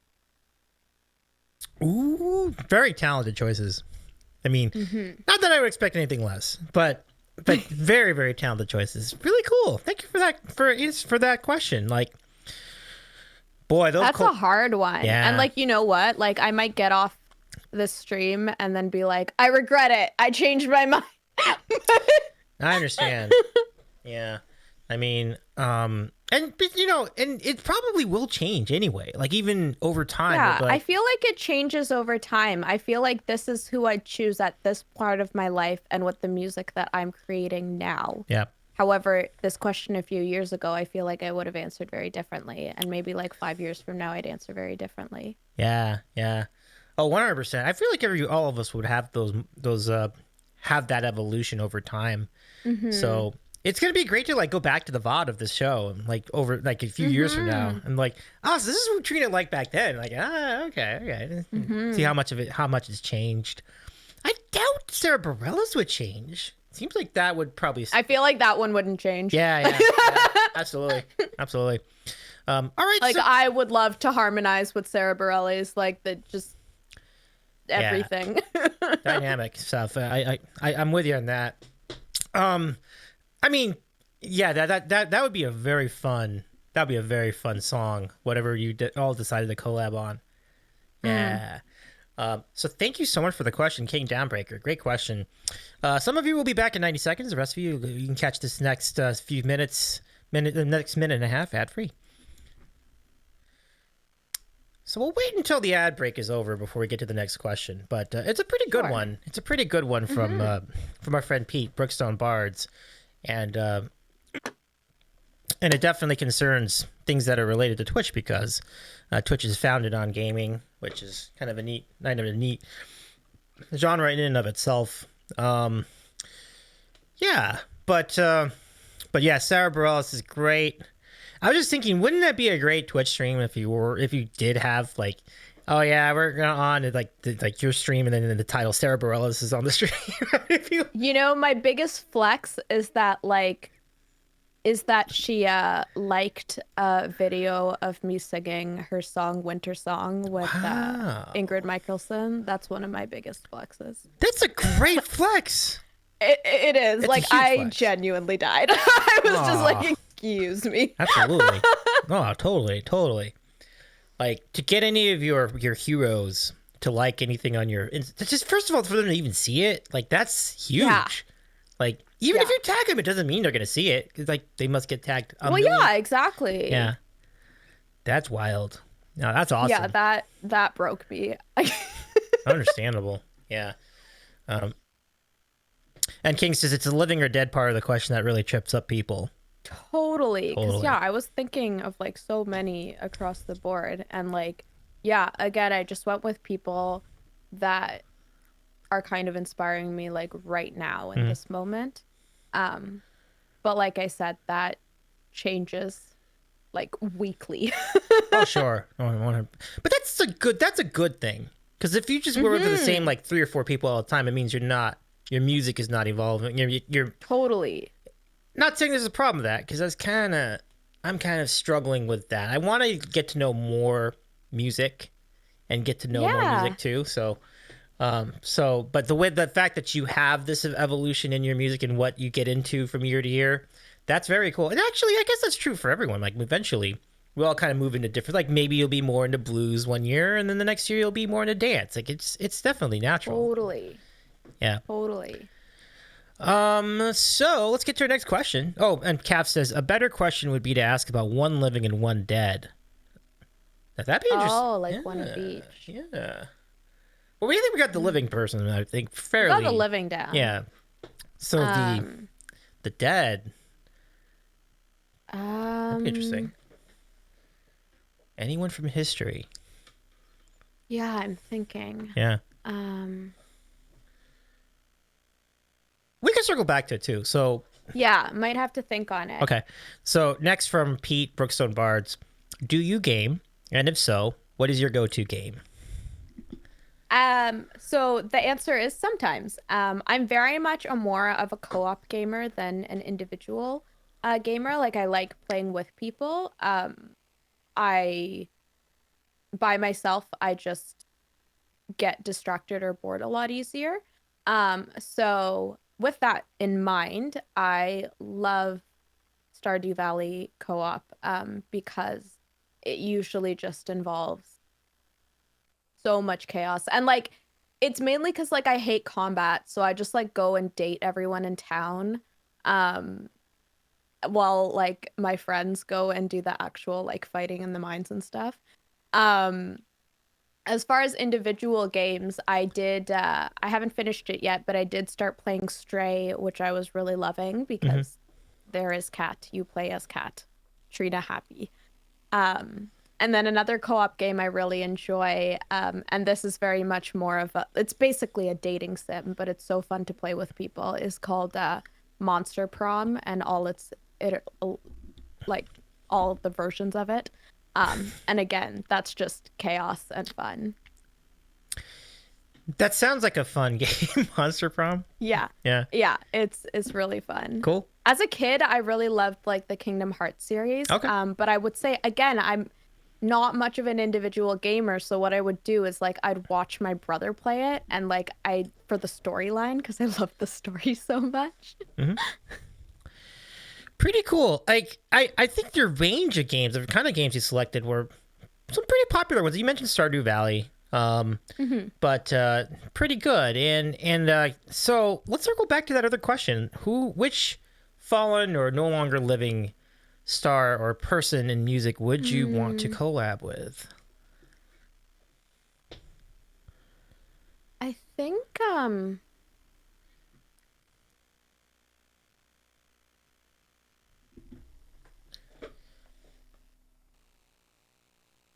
I would say probably someone like Patsy Cline. Wow. Yeah. Yeah. I really love singing jazz and blues style music. And her version of Crazy is, like, one of my favorites. And yeah, I think that would be so cool. That's a pretty sweet answer. Yeah. She's very much an icon. Great voice. Let's see. And Pete, as far as a gaming question, thank you so much for sending that in for us. That's a pretty good question. Yeah, totally. Yep. For those of you who are joining us late tonight, this is Trina Chakrabarti Music. She streams music regularly on Twitch, and really a lot of fun, a lot of chaos on that channel, on her channel. If you would like to join in on the fun, you can click the name on the title of our collab tonight, right here on Twitch, and then click the follow button afterward to give our friend a follow. But be worth it. You're gonna love it. You're gonna love it. I'm telling you, like it's gonna be good stuff. So. Now for King's second question out of 20. Okay. Bucket list venue anywhere in the world. Which venue or what city would you absolutely love to perform at? So for venue, the Red Rocks Park Amphitheater. Nice. Yeah, that would be a dream because it's just the coolest place in the world. That's in Morrison, Colorado. Yeah, near Denver. Kind of close to Denver. Yeah. Just dope.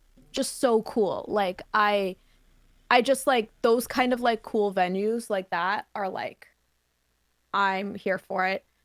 A little more random, the Studio Ghibli theme park in Japan.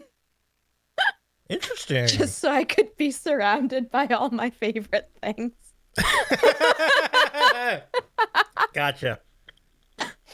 And then in Canada, I would love to perform in Montreal at some point, whatever that would look like. I wouldn't say necessarily a specific venue, but I really valued my time in Montreal and I loved the music scene there. So yeah, it would just be a cool place to turn back to. Montreal seems like a really happening place too.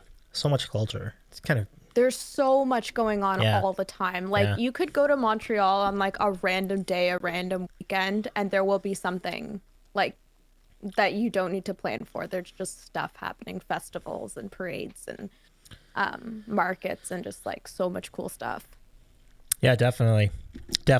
I hope to visit too. Like it seems like a happening spot for sure. King, thank you. King, thank you for the question, King. Great question. 2 for 2 with questions. We will wait the next 18 of them. We're not actually going to take it. I don't think we'd have that kind of time. But if you happen to have 18 questions on you, King, and you can get them in the next like 10 minutes, we'll take it. I'm just kidding. Cap with a great question. If you could go back in time to any tour / concert, when and where would you go? So you can go anywhere in the world too.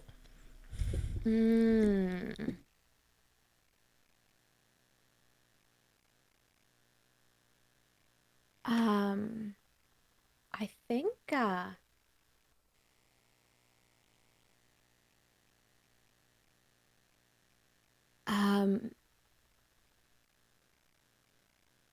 I'm thinking a little bit on this.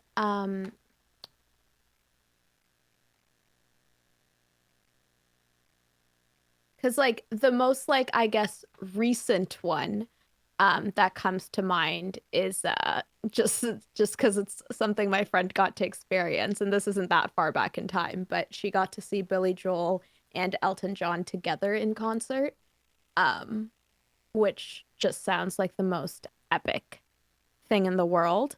I think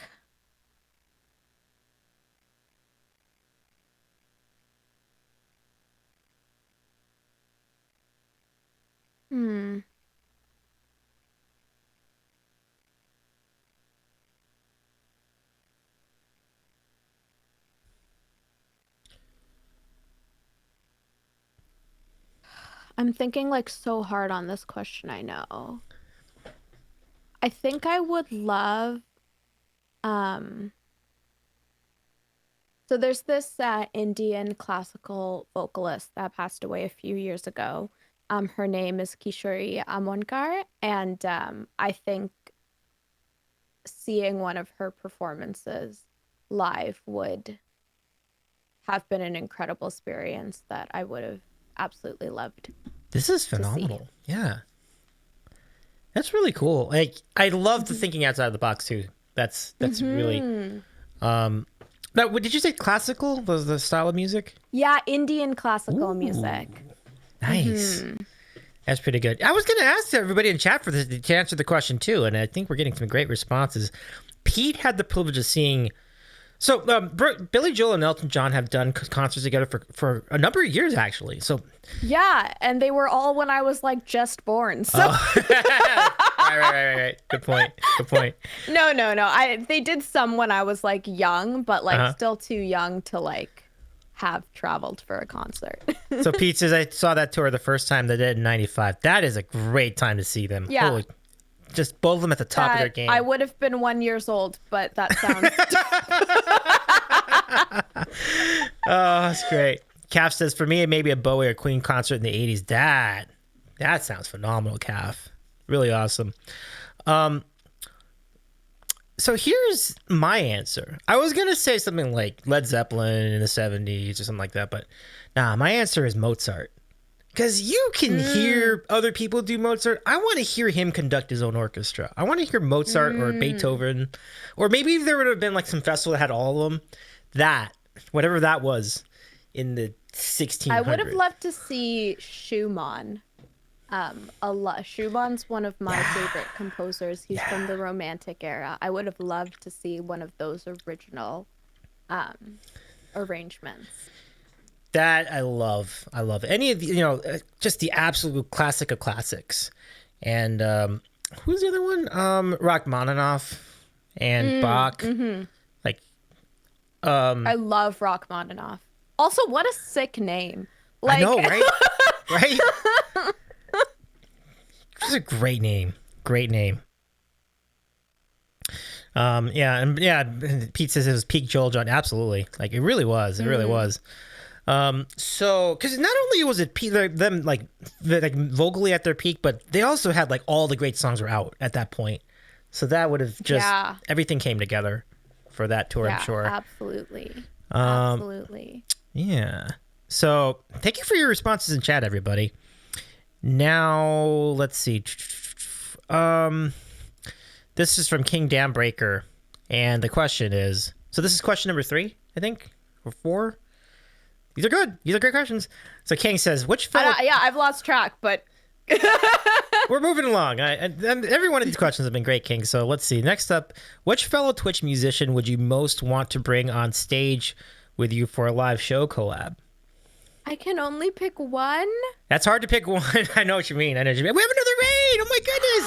Viejo. So good to see you. I love how you said that. I assume there's a backstory to that.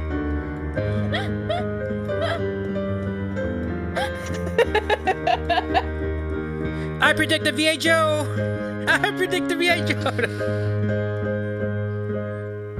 Viejo, so good to see you. How's your band doing? You know the one that has Hippo on it and Dog from Risky Biscuit and all that. No, I'm just kidding.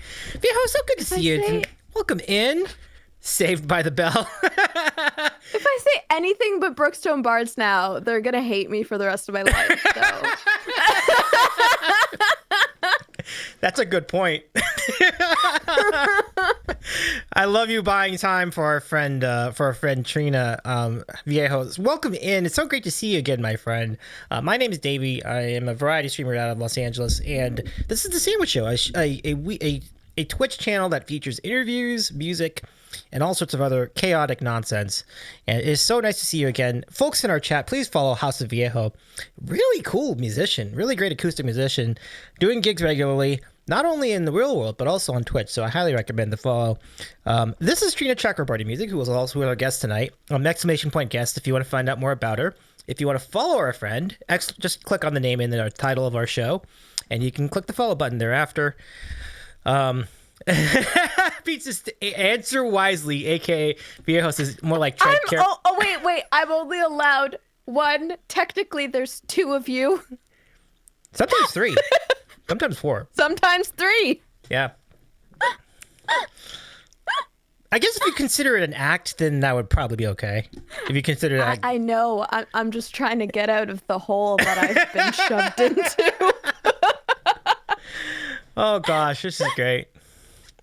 I adore Brookstone. Like, fully. So regardless of what I decide my answer is, I want them to know that I adore them. King says, okay. Limit yourself to 5. Limit yourself to 5. All right. Okay. I feel like, okay, can you like picture? Can you just like picture a comedy show that's like Trina, Abby, Mark, and the Bards, like as a comedy act? That only counts as 1. I want this. Like, can you? Where's the picture pre-sale that? link for the tickets? I want the. Yeah, like a theater, like comedy show. You will never laugh harder with in your that life crew. than all you guys together. Yeah, it would be so unhinged. Oh my god. I'm totally down. We'll do it. To be clear, that counted as 1.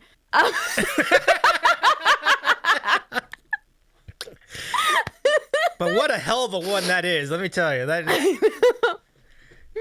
King says I gotta camp out for tickets. Absolutely. I'll be there with you, King. Fair enough. I'll meet you there. We'll have some grilled cheese sandwiches. I think that would be so funny. Like, I think we'd be hilarious, and it would be like very like theater inspired. Mm-hmm. I think it would be, and then like some others, Wonder, Alana, absolutely. and Danny. And I already said Brookstone. Yeah. Okay, I'm sorry. That's part of. They were counted in the 1. Oh, I forgot. Okay, cool. Okay, I was gonna say. Wait, you said Mark and Abby, and then there's one more.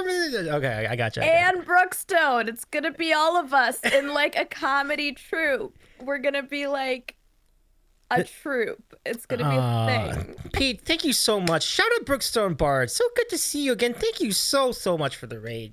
Really nice of you to hang out with us tonight. Happy 3 years. Congratulations. Have a great trip coming up.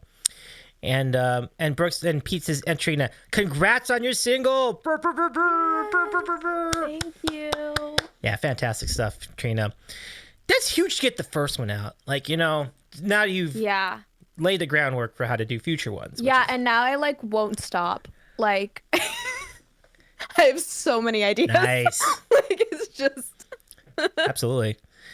Okay, so you've got 2, which is you feel like 10 people in 2, but I said so many people. Okay, like all the people I mentioned were the Bards. yeah. Abby, Mark, Alana, Wonder, Danny. Mm-hmm. Technically you said 5, I said 6. It's fine.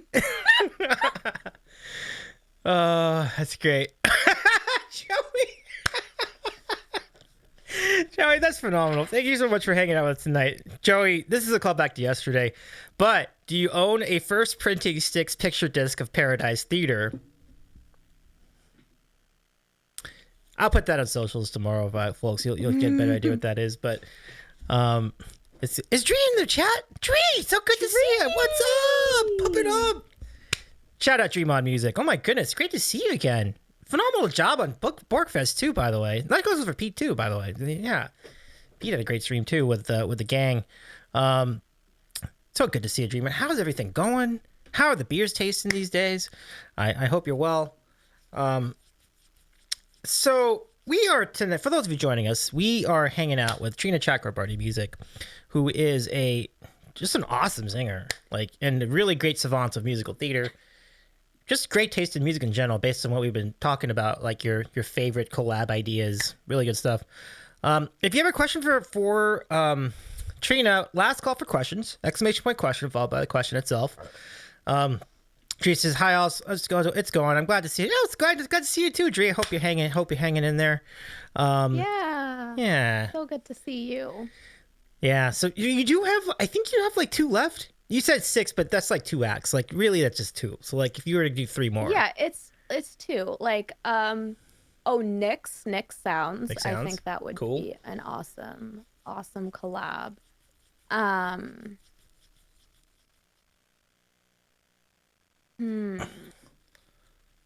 There's so many cool people. Why are everyone so talented? It makes this question hard. I'm going.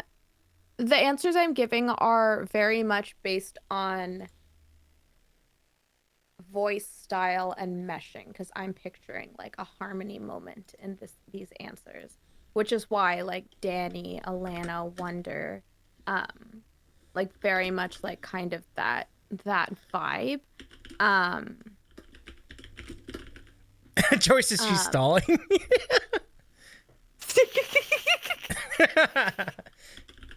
Okay, I said like 6 people though. Carly and I have like a very similar like vocal tone. I think that would be really cool. If we're like going big, like a Nell or something, you know. That's big. Yeah, that's like big. That's big. Yeah. Yeah, that's like big. King says Trina needs another raid to happen. I'm just like listing all my friends at this point. Like Dree would be dope to collab with. I hear that. I've seen Dree perform in person. Dree would be dope. Oh my goodness. Yeah. Absolutely. Yeah. Dree's been to the Grammys. Like Dree is like killing it. True story. Yeah. That's a great in. That's a great. I mean, no, honestly, that's okay. great. I didn't say Dree because she's been to the Grammys. To be clear, like, I just want to be clear on that. No, I hear you. Yeah. Jory says, "Can we book her? She's a tough cat." Absolutely.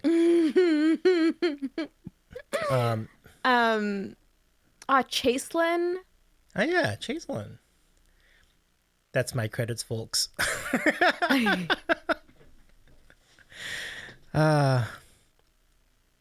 Get me on an EBX track. Like, I don't know. Like, I love everybody. I hear it. There's just so many talented people here. I would say Malika, but I just feel like I cannot sing with that. Like, just like she is here.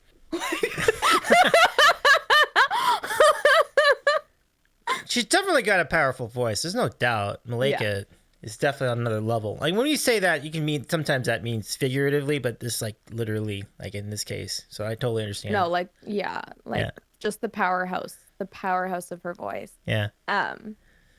Which is why like I feel like I wouldn't want to harmonize with her. I would just want to sit there and.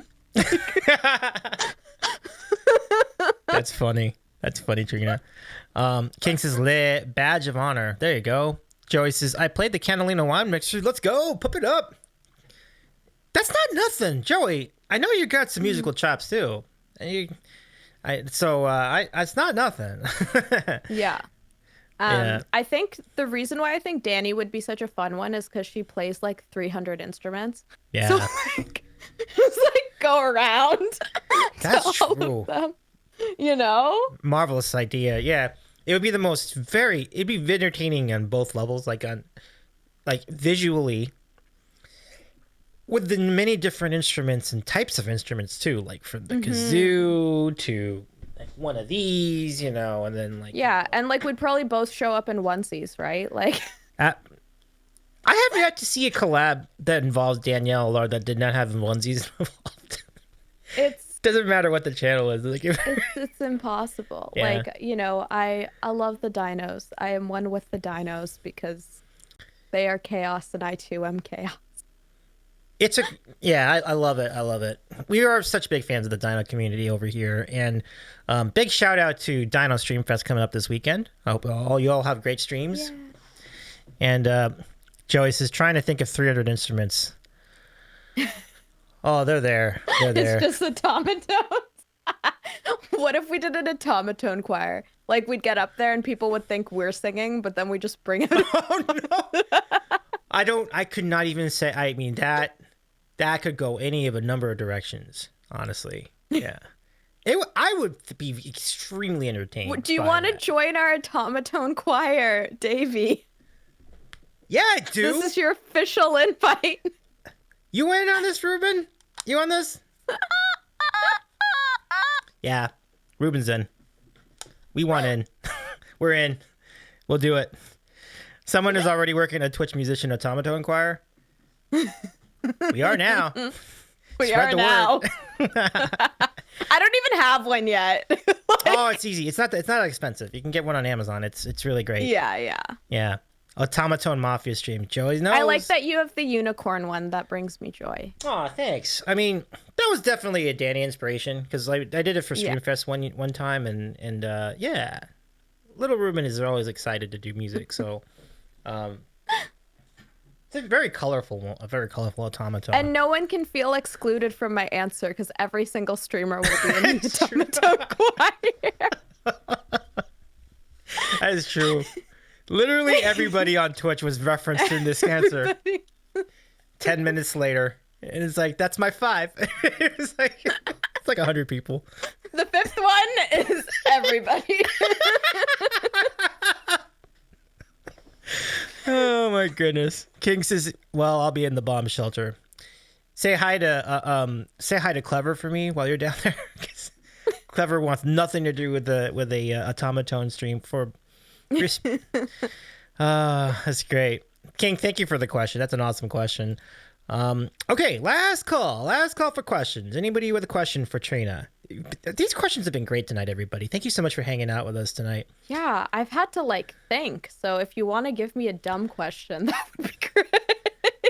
King says Clever sends his quote unquote regards. Yeah, that tracks. That tracks. I was expecting that. No worries. But it's good to see.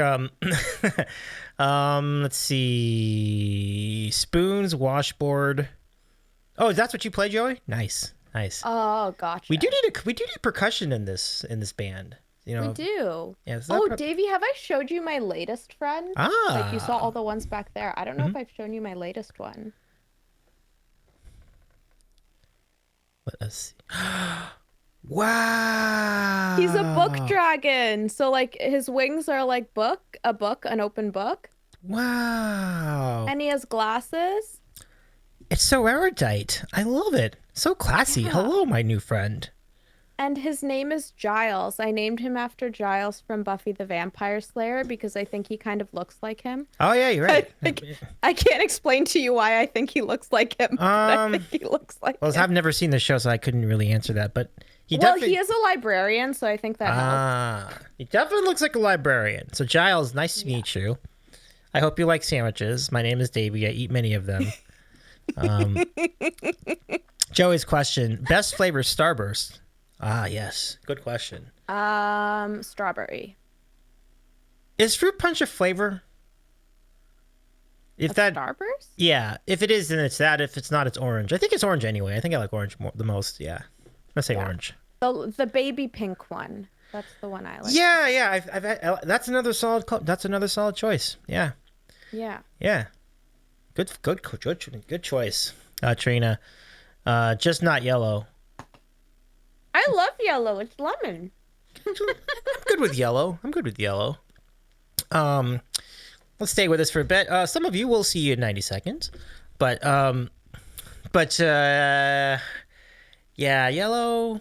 I like yellow too. Mm-hmm. It's a good solid color. I don't think there's any Starburst color I don't like, but this is not the case with Skittles. I think I like the green Skittles, although that's kind of more rare. No. I have beef with Skittles. You have beef with Skittles? It's not the kind of... So they're green. Mm-hmm. Again, I don't know if this is happened in the States as well, because sometimes I know there's differences even with candy flavors and stuff. But the green in Canada was lime for the longest time. And I love it so much. I loved the lime Skittles. And then one day they changed it to green apple, and nobody asked for that. No hate if you like green apple. It's just nobody asked for that. And now you can't find lime Skittles anywhere, and it was taken from us.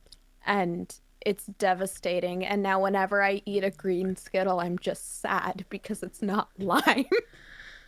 No, I completely understand. We have had that same situation here in the States, and I'm not going to call it a travesty because green apple's kind of close, but why? Like, why are we doing? Like, why do we need to do that? Like, lime was great. It was a great compliment to the red, to the cherry, and to the orange, and to the grape. Like, I wasn't down with I that. just feel like green apple didn't make sense with the other flavors. Like, it didn't work as well. Like, you know, when you like stuff like a handful of Skittles into your mouth and like it just tastes like a swamp water slushy, like the green apple. Okay, do you know what I'm saying when I say that?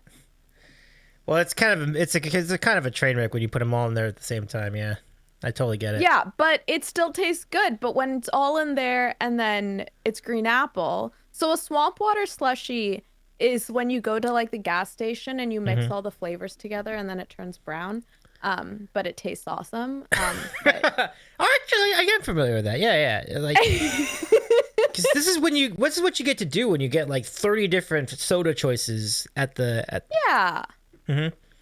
Yeah, I know. Yeah, so I'm down. Yeah, I know what you mean. Yeah, it was slushies. Like walking home from high school, you'd go to the gas station and you'd get the. No, this was at like 3 p.m. Wow. King says this sounds like a decision at 4:30. Because you were in school, right? So like, yeah, that sounds more like a 3 p.m. decision. Mm-hmm. Look at all these responses. Skittles who hurt you. Dreamont says Skittles who hurt you. Starburst greater than Skittles. Agree or disagree? I would disagree. Only because That's interesting. Wow. Go ahead. Well, no, I don't know. See, I really love both. I do. Mm-hmm. But I feel like I can eat more Skittles than I can eat Starburst. So that's for reasonable. that reason alone, Yeah, right? yeah, Like I that's can't reasonable. eat that many Starbursts. That is 'cause, true. Yeah. You know, they're like sticky and I don't know, for whatever reason in my head, like I'm like good after a few, but like I feel like I can eat more Skittles.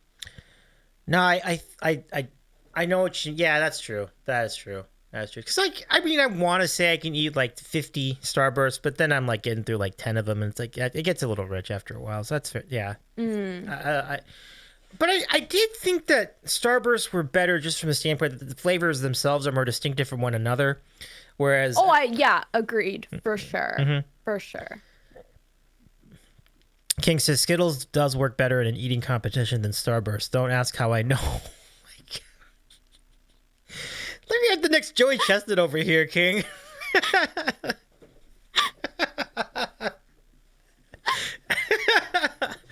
I will not ask how you know, but quite a comment, my friend. But I think but you're right though. Like the overarching point is you can down so many more Skittles in one sitting, like popcorn. Totally. Yeah. Pretty good. Let's see. Calf says blue 6, red 7, yellow 14, and green 3. Would that be? Is that how many of them are in the Skittles, or? Interesting, Calf. But yellow Skittles are fine. I think they're of the flavors that are in there. I probably think that yellow is the one that's most expendable, but I do like it. Oh, Calf says artificial colors in the swamp smoothie. Oh, yeah. Gotcha. There's a lot going on there. Okay, last call for questions. Anybody else with the questions? 20-3! King, pump it up. Wow, domination. My goodness. Is that 20 Skittles? Or is that 20 rounds of Skittles? Or is that 20 points based on Skittles? Because, like... Okay, I should ask clarification. I don't think in the States you call it a slushy. Is it called like a Slurpee? It's the ice, the like in the cups, the liquidy ice. We call them slushies too, though. Do they call them slushies? Okay. Yeah, like so Slurpees is just like a specific brand for 7-Eleven. But okay, yeah. Gotcha. Yeah, So, I wasn't sure because I know like some people don't. Yeah, I think that was like exactly. a thing for a while. Yeah. Okay. Both. And Icy's okay, too. cool, Yeah, cool. like Joey's right. And Dreamon says I've heard both. Yeah. We kind of interchanged the words, different parts of the area, different parts of the country. So yeah. What do you guys call freezies? I've learned freezies is a explicitly Canadian term. And when I find out what it is, I can tell you. I know what it is. Okay, it's like in the plastic Okay. tube, and it's like ice and flavored. Oh, they're like Otter Pops. They're like Otter Pops, I think. Yeah, I've seen those. Otter Pops. Yeah. Okay, Right? I'm gonna like. What If is you look up Otter Pop, and actually we can let's I can look it up over here. So let's look up Otter Pops, and we'll put this on screen so everybody can see, just to make sure we have this all lined up. So. Oh, the first thing that came up when I Googled was Otter Pop or Freezy. Ah, there you go. Yeah, this is So it. This is it. These must be it. Okay, Yeah. yeah, so we call those Freezies here. Oh, okay.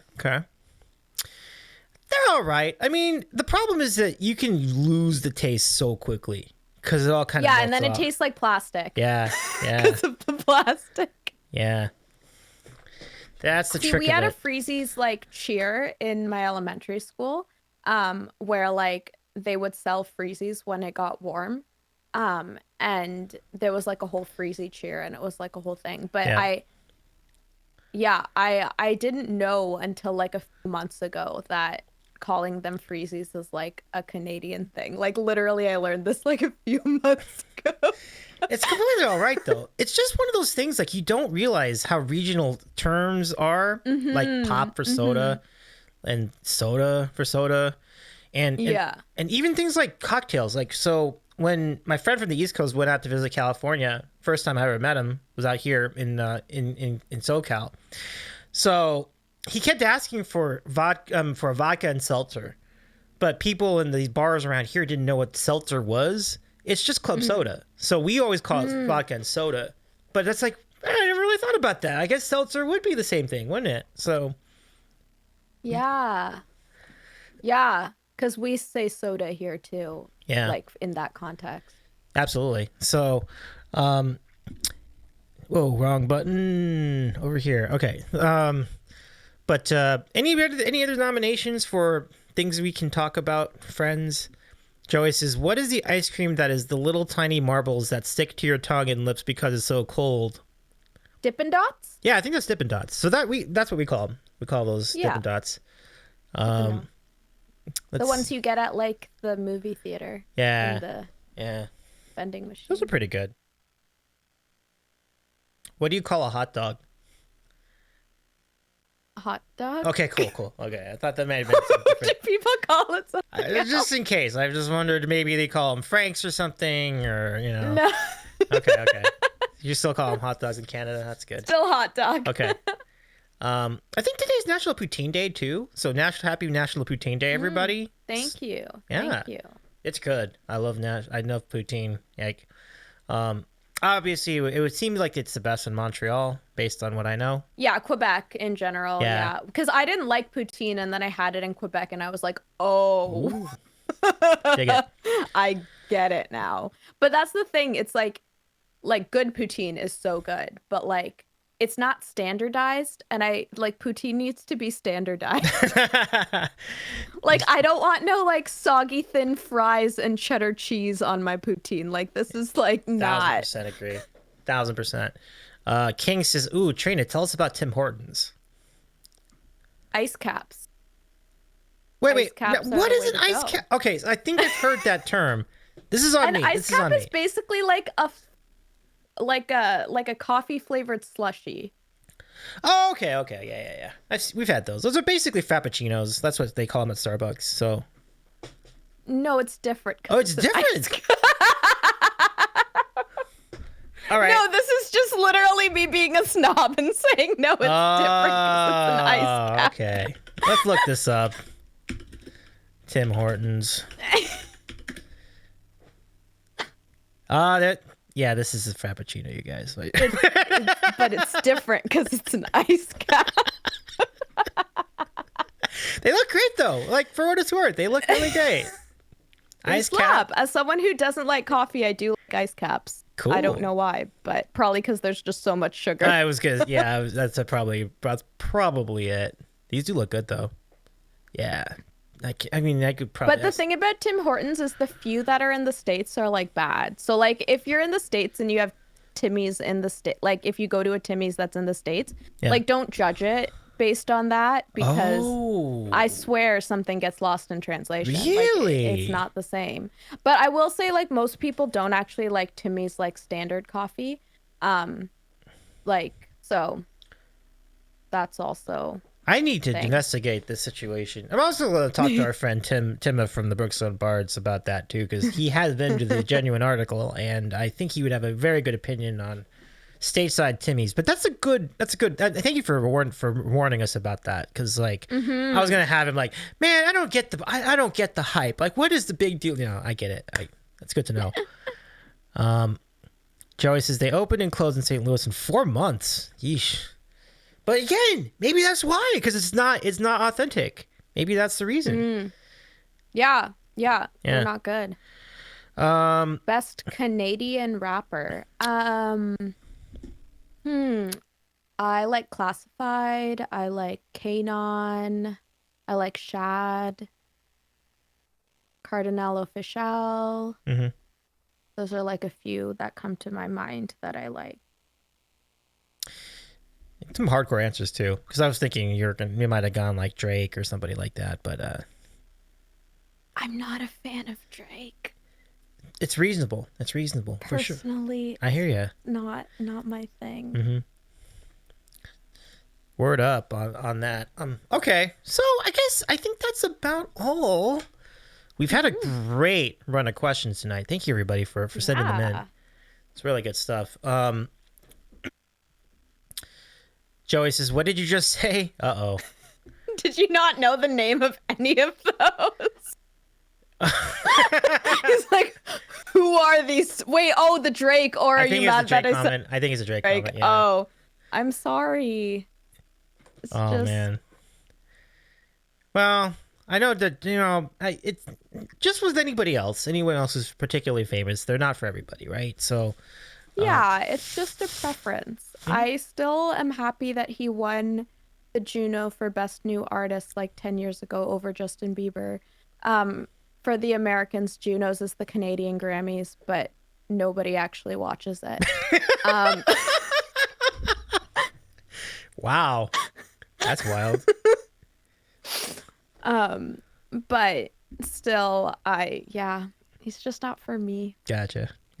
But if he's for you, I respect that, and I'm glad that you like him. A couple of more points, comments in chat. Trina, autograph when? And Joey, I need dates in the automaton choir. Wait, autograph? Like, I mean, here, I'll do one in the air like this. Wow, folks, that is amazing precision. You witnessed it here live on the Sandwich Show, everybody. I love it. We will get back to you on dates for the Automaton Choir. We'll start the tour in Toronto, and then just kind of move it on down, and eventually we'll make it to Joey in St. Louis. I don't know if Joey's actually in St. Louis or it's just me assuming things, but. King says someone imagine like Joey's like, nah, I'm from like Australia. Because it could be his name. Like, it doesn't necessarily mean he's from St. Louis, you know? Yeah. Like, I totally would understand that. Totally. So we'll go from east. We'll actually go east first, because that way we can make it our way to Atlanta's neck of the woods in Halifax, Nova Scotia, and then we're gonna go back and roll it down the East Coast. Stop in Charlotte, stop in Orlando, and then move it to the west, and then we'll end over in we'll stop in Seattle for a little bit. Well, we'll go to LA first, and then move it up to Seattle, and then where should the tour end though? Like, should it keep going? Yeah, I mean, like, nobody cares about like the middle of Canada, because like we don't want to go to Winnipeg. Like, oh no, no. So You didn't hear that, Stuart. You didn't hear that, Jillian. That. Uh-oh. Well, they might actually agree, to be fair, but No, my brother's currently in Winnipeg actually for doing his residency. And yes, apologies, Jillian, but I feel like I've said that to you before. So it's fine. Joey's first drink and now the peg. Scissorman, so good to see it. We are hanging out with Trina Chakrabarti Music, and if you want to follow our friend Trina and the show she does on Twitch, the link's in the chat, and it's a great show. As you can see, plenty of chaos and great conversations at Trina's channel too. So, yeah, Joey, we're so sorry. I don't want you to have it. Oh, Scissorman is Canadian. Fellow Hey, Canadian. pump it up. Hey. Yeah.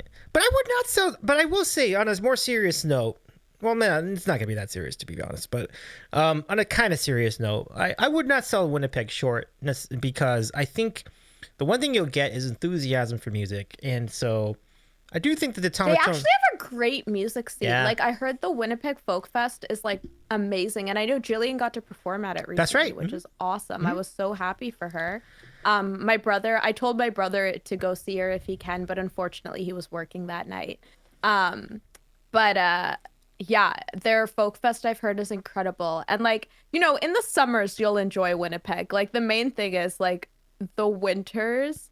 Like, I mean, winters in Ontario are trash, but like winters in Winnipeg are like you have to like plug in your car so it doesn't freeze. Oof, big oof. Like, That does not sound like fun. Yikes. yeah. Oof. Yeah, like they have like special like heater devices that you put in the hood of the car. Is that what I was hearing? Yeah, you have like a special device to heat your car. Like when my brother first moved there for school, he like forgot that was something he had to do and like came back from a night shift and like could not open his car. And he had just like had to wait and like let it defrost. I think he actually had to call someone. Oh my gosh. Yeah. Yeah, how's about it? And then Scissorman says most of Canada need to plug in their vehicles. In that that Midwestern Canada area for sure. Yeah. And Joey says Winnipeg, the Vegas of Manitoba. Probably. Do they have casinos there too? I wouldn't know, but you know. I mean, technically everywhere has casinos. That's true. But I'm not sure people are going to Winnipeg for That's fair.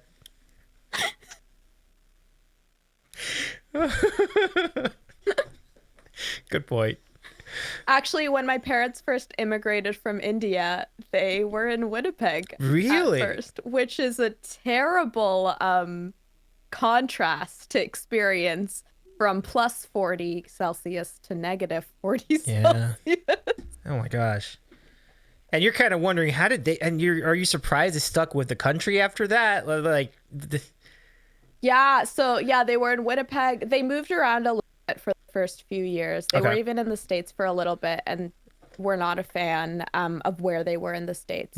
But yeah, then eventually settled in Ontario. Cool. Yeah, I don't blame them there either. but And like, don't get me wrong, it's cold here. Like it gets here, but it's not Winnipeg level. yeah, for sure. And it's still a lot like Minnesota and Chicago. And it's funny because Minnesota is like literally adjacent to Manitoba, so it's like it totally tracks. Like it can only get colder the further north you go, right? So like Yeah. the Yukon. Have you ever been to the Yukon? Like all the way? No, I haven't been to the Yukon. I mean, it would be cool, but it's definitely like, yeah, it's it gets dark at like 3 p.m. I mean, I don't know about you. That sounds like a great idea. That sounds like a good time to me. I mean, those 3-hour days, like that's living for me. We had a Canadian show here way back in the day that was called Yvonne of the Yukon, and it's like an iconic part of like Canadian television, children's television. I wasn't a big fan of it personally, but I did like the theme song a lot, so that kept me watching. Oh, I gotcha. Okay. Boy, I never even knew about that. That's pretty cool. Pop in. Yeah, it was like a very like Canadian show because like they wouldn't have a show called Yvonne of the Yukon anywhere. You would be like, what does this mean? Joey says Automaton Yukon Northern Lights Winter Solstice Stow. Yeah. Yo, that would be dope. I would love that. That would be dope. I would love that. Good call, Joey. I hope to see you there, Joey. That'd be fun. Yeah, but Scissorman, you're right. All of Canada, maybe not Toronto, is freezing cold. I mean, honestly, sometimes Toronto too, right? Depending on the... Yeah, like I'm just outside so that like I know that Toronto it's proper can be warmer than like even just the outskirts. Mm-hmm. But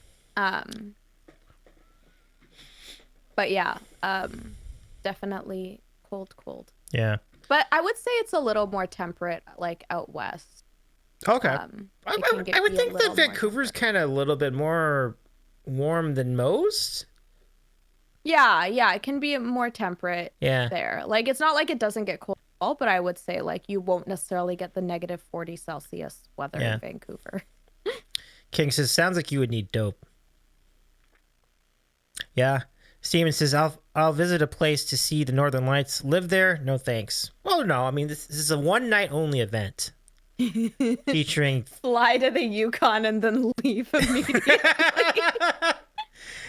They all come and then they all go. Mass exodus, like the flocks, like the seagulls that go, or like the ducks that fly. Just a flock of Twitch streamers with automata. That's gonna be some stream though. I mean, be amazing stuff to watch. And then like, who would we raid after that? I don't know. Like it's kind of like, well, like since 200 people were are in Trina's posse, that's kind of like all Twitch music. So there's not much left. I guess we'll raid. I'll rate a cooking stream after that or something. Rate a cooking stream. Maybe someone will be making sandwiches. Hey, there you go. Sandwiches. Sandwich hype. Show begins promptly at 5 p.m. and ends at 5:06. King says show begins promptly at 5 p.m. and ends at 5:06. Because is that like the threshold of what people can listen to? No, I mean, I think you could do a full solid 3 hours, don't you? We might get cold if it's an outdoor concert. Oh, that thing. So, like, make sure you get like a good parka. Yeah. And buy the parka from Canada.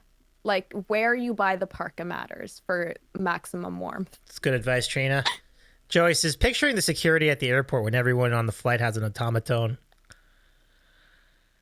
I mean, I'm sure it's fine, but it's like, I feel like they'd be terrified of what's going to happen inside the plane. It would just be really funny watching it like go through the bag and like every bag coming through has just, like, this weird like thing.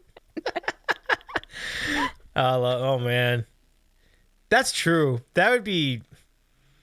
I would laugh so hard seeing that. And their reactions would be priceless, you know? So, let's see. What do we have over here? Yukon cops or... Oh, I got right on. King says, after finding the third one through the x-ray machine, they might close down the airport. Man, I know. And then the concert's over as soon as it started, just like that, folks. We'll be up to a caravan to get our friends up on stage. But we'll see. Oh, man. So you don't have an automaton. That's kind of like I forgot to mention. Like, I didn't realize that. That's sort of we kind of buried the lead there. Is this... I don't... I think it's on my throne wish list. Okay. I just haven't gotten around to like getting one for myself, which doesn't mean I won't. Like I'm sure I will at some point in the future. But it's one of those things I'm obsessed with, but don't actually have. Folks in chat, you know what to do. Go to that wish list, my friends. Let's make dreams come true tonight. I'd jump on that too. That'd be fun. GoFundMe. Yeah, definitely. It'd be like the smallest GoFundMe ever. That would not be a very big GoFundMe. Like $20. You do like a charity stream for that just now. Can you imagine doing a charity stream just for a single automaton? Like one donation and you're good to go. Like it would be a 10-minute stream. That'd be a great charity raid festival. That bar would be great. We'd be like, you know. Or just like immediately.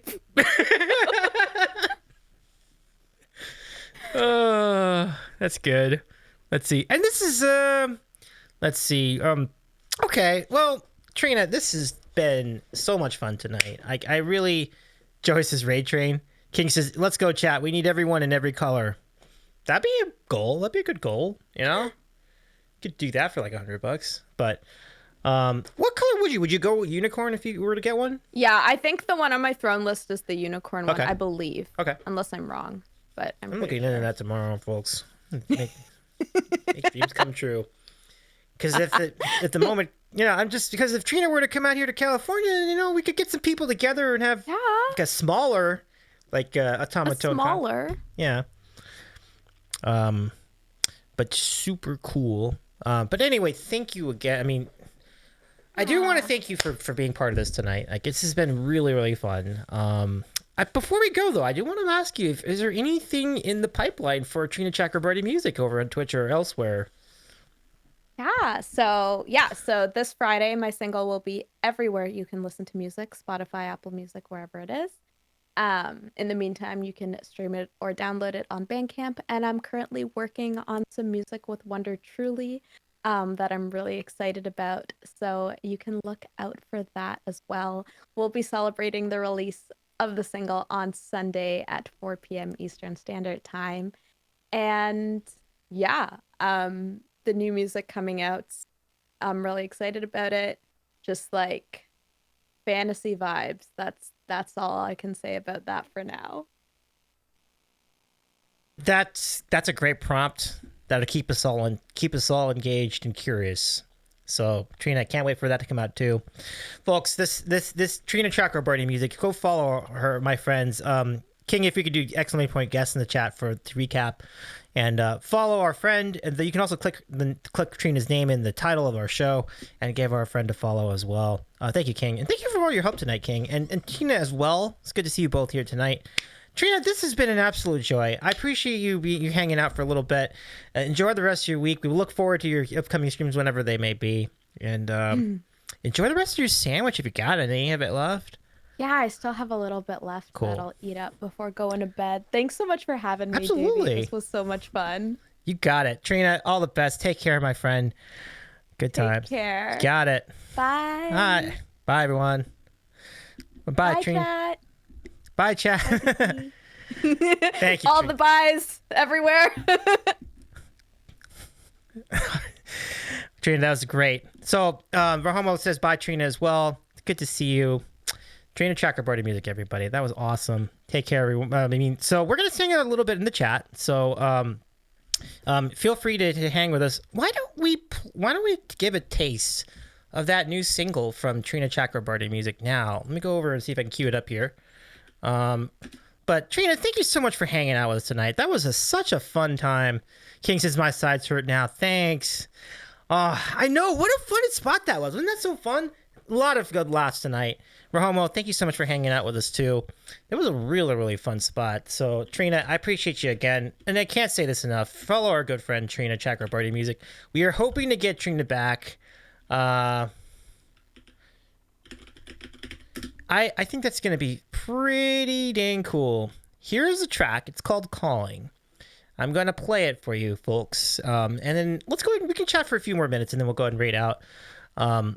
But here it is. If you have not heard it before, this is called, absolutely, Trina, I've got to do so.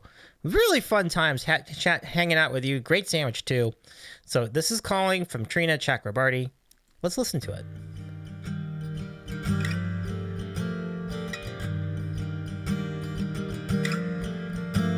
I've waited so many years for answers. They've kept me yearning. Memories becoming clear before the night turns to fear. Ooh.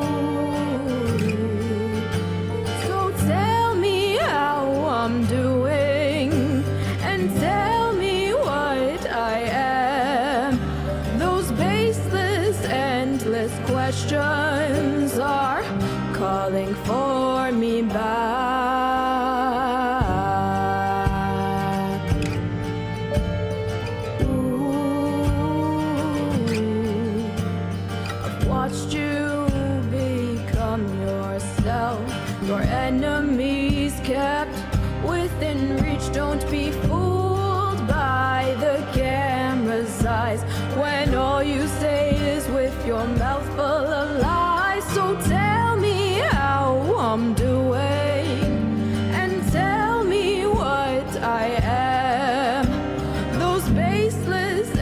endless questions are calling for me back.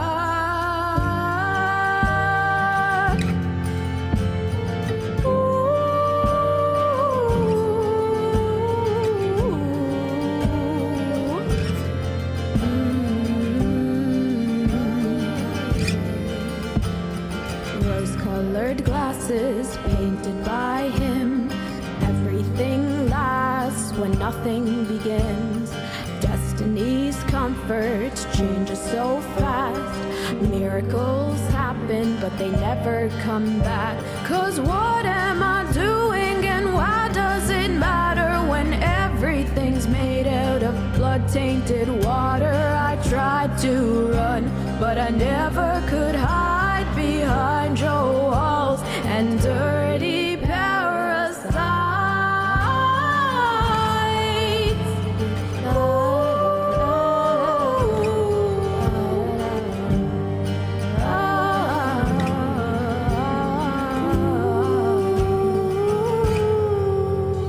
So tell me how I'm doing it.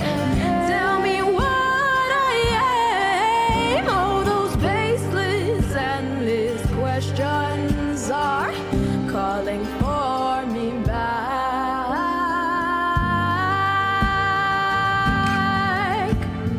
Ooh, 'cause whatever happened to being alive for you? Just you.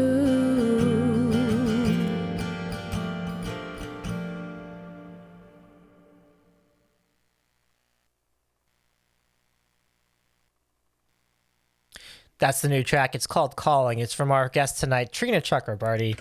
Here is a link in the chat to purchase the single. It is available on Bandcamp now, and on Friday it will be released on all the other music streaming platforms. So you can add it to your playlists and on whichever platform you use. So thank you again, Trina, for hanging out with us tonight. So let's vibe it a little bit. You're very welcome, Trina. Absolutely. It's a great tune. Great job by our mutual friend Alana Matty for producing that track. It's a good listen, folks. So let's but boy, what a fun time with Trina. We really had a lot of fun. This went off the rails plenty of times, which I'm all about. I'm all about that for sure. So now we'll hang out, and it's definitely been a really. Is this the one? I'm trying to figure out which one of these it is. But that's why we tune in. Like, Trina's really fun. It's been great. I was really excited to procure time with our friend to chat about all the music things and automatones and everything and Starburst flavors. Y'all have been great. I mean Joey, Rahomo, and King. Y'all have had some really great classic responses. Thank you for all the raids from Siddles and BrookstoneBards and HouseofViejo. So many fun times tonight. Like, it was an absolute blast to do this particular spot tonight. I'm trying to figure out where. Oh, here it is. I found it. Okay. Got to find my background music to play while we can continue vibing together. But if you missed any part of the interview with Trina tonight, it will be available here on Twitch right after we raid out. And if you're watching on YouTube, then you've already found it. But you will also host the VOD on YouTube tomorrow. So our YouTube handle is at Davies Eating a Sandwich. It's the same handle as we have here on Twitch, and it shall be really, really fun to do. Let's see what you got here. As feel free to chat. We can chat for a little bit tonight. Joey says, "Good week, Davey," and it's Tuesday. Thanks, Joey. Yeah, what a start to the week. Absolutely. Tuesdays. It's a fun Tuesday for sure.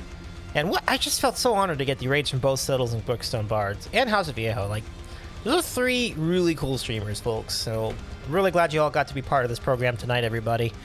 And gosh, just phenomenal stuff. We have point redeems if you want to redeem those. The shocker of shockers. One of the redeems did not happen. Kind of wild. Kind of wild.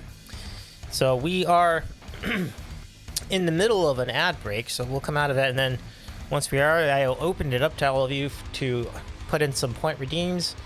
Plenty of point redeems out there.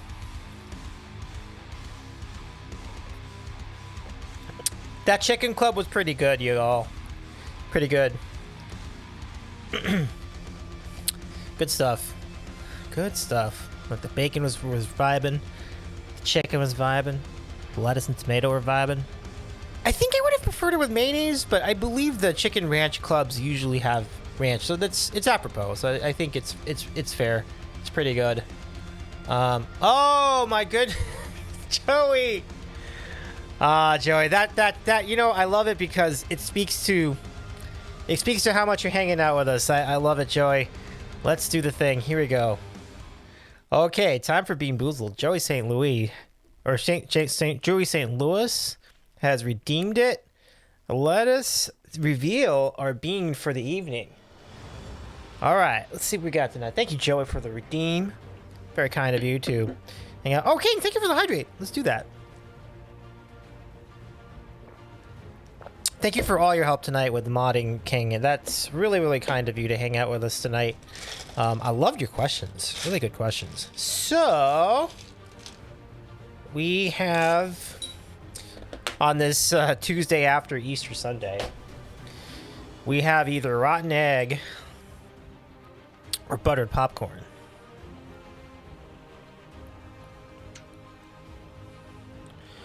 Which one of these will there be?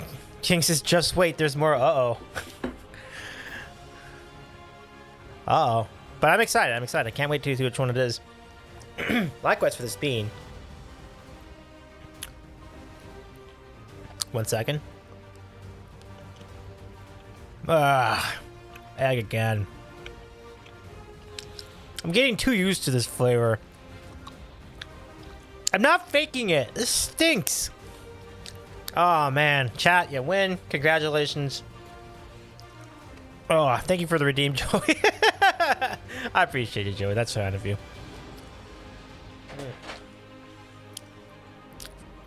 Scissorman says, Davey, do you know who Tim Horton was? I do. Very famous hockey player who established the Tim Hortons donut shop many, many, many years ago. Like, roughly 60 years ago at this point. And Tim was, I understand, a great philanthropist, although I'm not exactly sure, but very good hockey player in the NHL. Yeah. So yeah, I did read the story of Tim Horton. Pretty cool.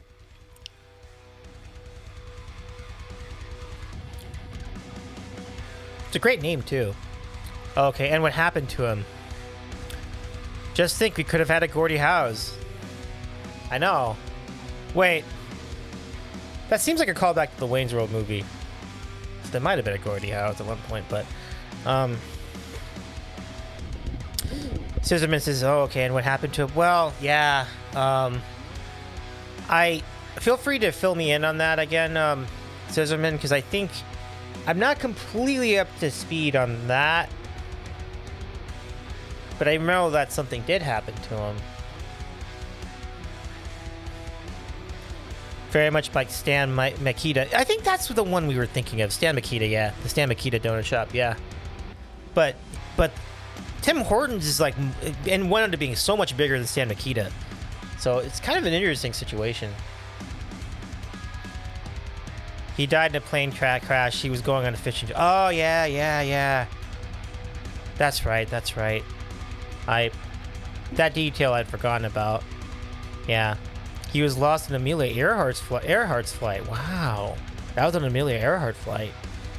Gosh, that's so sad. Wow.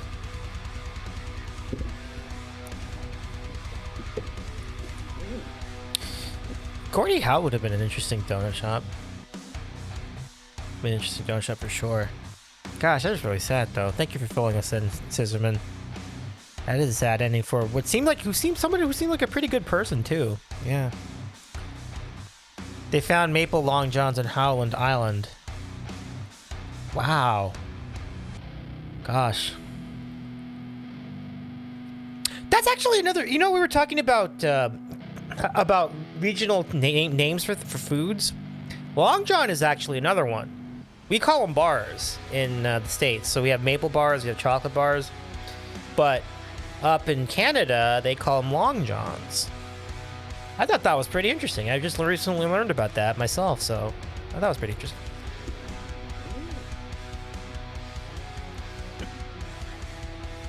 Joey says eclairs.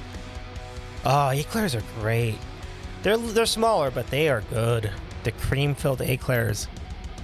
I like eclairs a lot. That's a good one, Joey.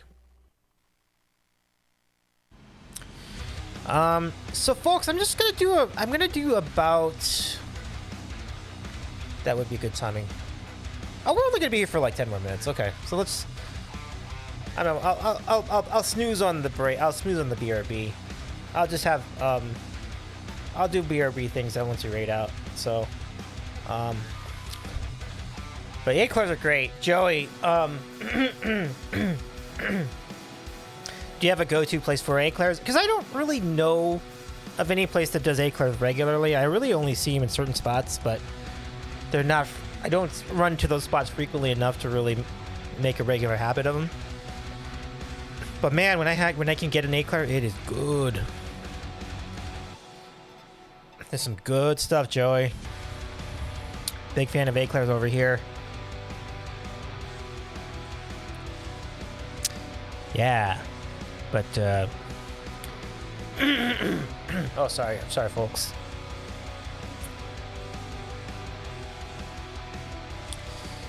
Let's see. So, a couple things I want to announce before we rate out. Number one, next week's guest is also gonna be really, really fun. In fact, next week we're gonna have two guests. We're gonna have two. Mean to say we're gonna have two Q&A spots. So we're gonna have the Bylines on Monday, and then Kenny's Prog Rock Jukebox, aka Kenny from the Jugsters, will be on Friday the same week. So it's gonna be a great week. It's gonna be a great week, y'all.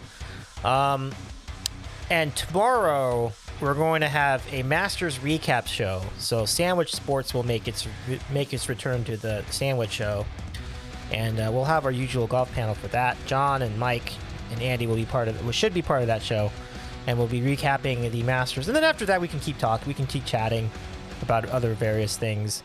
So that'll be a really fun time. That should be really fun. Get things rolling. That's about it for this week on the Sandwich Show. So on Saturday, I would like to point you to two things. Saturday is Dino Stream Fest. It's going to be great. So you can find Dino Stream Fest. I think I have a link to that. That would be this. That should work. Yeah, that should work. So Streamfest is going to be amazing, as it always is. Trina and I have both had the privilege of being part of Streamfest before. And I think some others will. The one you want to watch for on Saturday during Streamfest is Evil Turnip, who was in our chat last night. Yeah. Oh, Trina, yeah. Now, Trina's stream on Streamfest back in December. I think it was a little bit ago. That was an epic stream.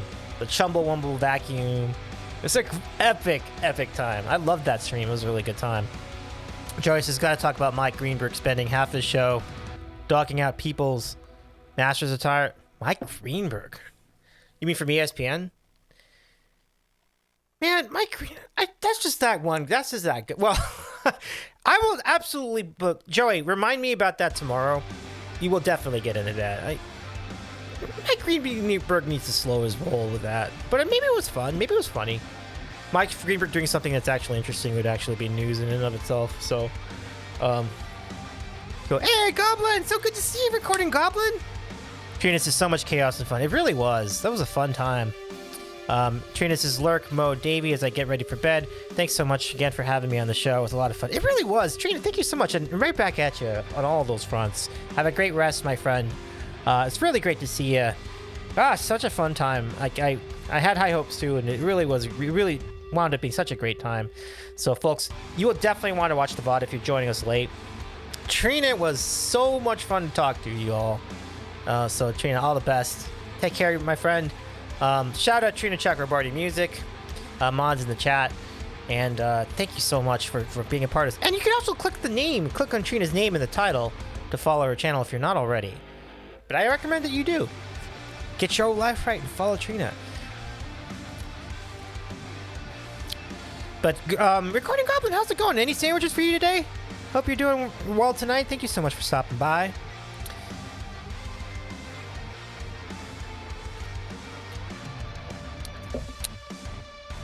So yes, Streamfest on Saturday. Catch our friend Evil Turnip along with many, many great friends. Danielle Art is one, of course. Jomsy, and so many cool people will be part. Jerfo will be part of that. Like, we have a lot of our friends from our communities, or our combined communities, will be in the Streamfest.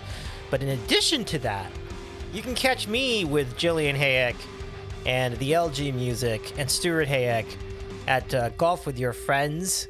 The Golf with Your Friends Modfather Invitational. That's coming up on Saturday. More details coming up on Discord, but you can catch all of that at Jillian Hayek's channel over on Saturday night. So that is going to be a good time. Oh my God, Recording Goblin, thank you for the gift sub to Trina. Oh, that's so nice of you, Goblin. Thank you so much. Gosh, it's very, very nice of you, Recording Goblin. I hope you're well. It's nice to see you again. So let's run the credits. We've had an amazing show tonight. Thank you so much for being a part of it, everybody. I really want to thank you all for your participation. It really has been incredible fun. So many people to thank. We had a ton of raids tonight. I'm extremely grateful to everyone's participation, and the honor it is to get a raid from any of your channels is amazing. And we had 3 tonight, which was just really, really, really, really kind of all of you to do. I really appreciate you. Goblin says, I can't believe someone didn't do it before me. You know, I hear you on that, Recording Goblin. I feel like I want to, you know, I totally understand, but it's really, really nice of you to offer a gift sub, my friend. Trina absolutely deserves that. It's really cool. So, credits tonight. Many, many people to thank. So, again, thank you, Recording Goblin, for the gift sub, and then 3 just awesome people raiding out here: BrookstoneBards, Siddles, and HouseofViejo. Really fun folks. Follow all of them over on chat. I mean, follow all of them over on Twitch. I'm sorry.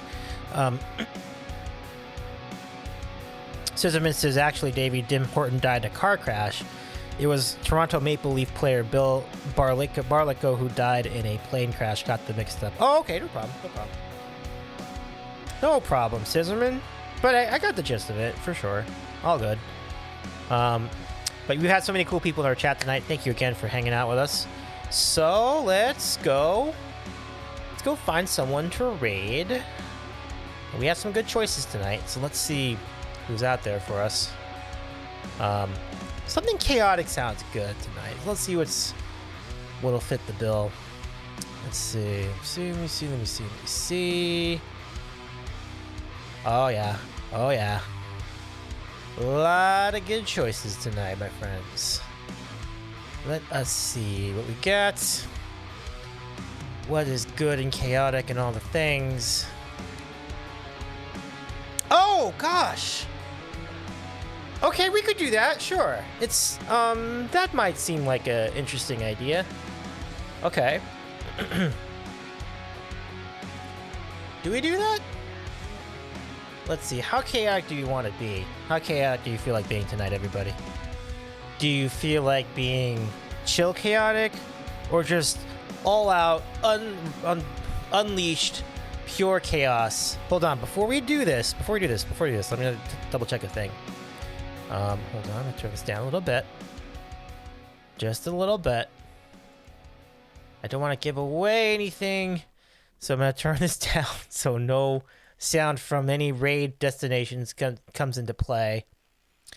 Yeah, it looks like we got an opening for it. Okay, so we have some choices tonight. Okay, so then the query is level. If you were to give me a number, so what, like, you know, anything between 1 and 5 being chill chaos, and then like 10 or 11 would be like maximum chaos. Do you want, what number of chaos do you want tonight? Scale of 1 to 10. So, and without giving anything away, I feel like a number of us might be familiar with someone who might 12 being dino. Yes, correct. So Goblin says 1. Okay, King says 12 being Dino. Yeah, so let's say 12 being Dino Chaos. That sounds good.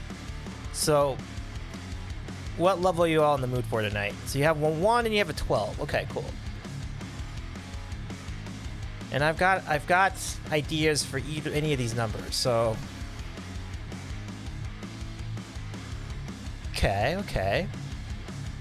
was kind of hoping one of our friends would be up there. So there is one I thought maybe, but not the case. Okay. Scissorman, would you be interested in breaking the tie for us? Okay. All right. Going once. Going twice. I'm just double checking to see if there's anyone that we could blow up. And those people are out there. Yeah, we got choices. Let me see. I'll probably throw that in there another time. Oh, wow, that'd be good too. Yeah. What is a 6? Let's see. A 6. Let me see. Well, a 6 would be like a...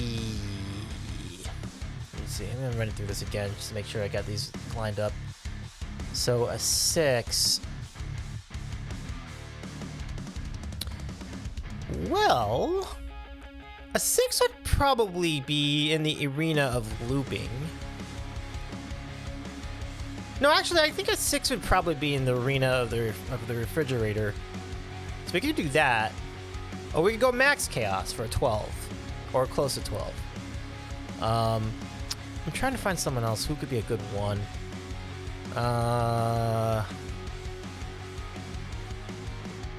There is...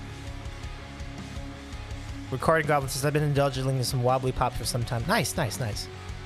So... Wait a second. Wait. No. 6 would actually be... I would say this. 6 would actually be pretty solid. So 6 would be like... 6 would involve Fortnite. Can we say that? 6 will be a Fortnite. 1 would be like super chill. And 12 would be max chaos, which there are places that are world renowned for chaos. So that would be where the 12 would be. So we have a 6, a 1, and a 12. Would anyone like to jump in there? Scissorman. Well, actually, Scissorman, you did cite one of the choices. I'm not without naming names, so we could lean in that direction too. So I kind of like this choice, though. Well, let me. Okay, let's go this way. Folks in chat, do you want to go music or do you want to go Fortnite? That's the easy way to break the tie here. Which of the two sounds good to you? And we'll go that direction.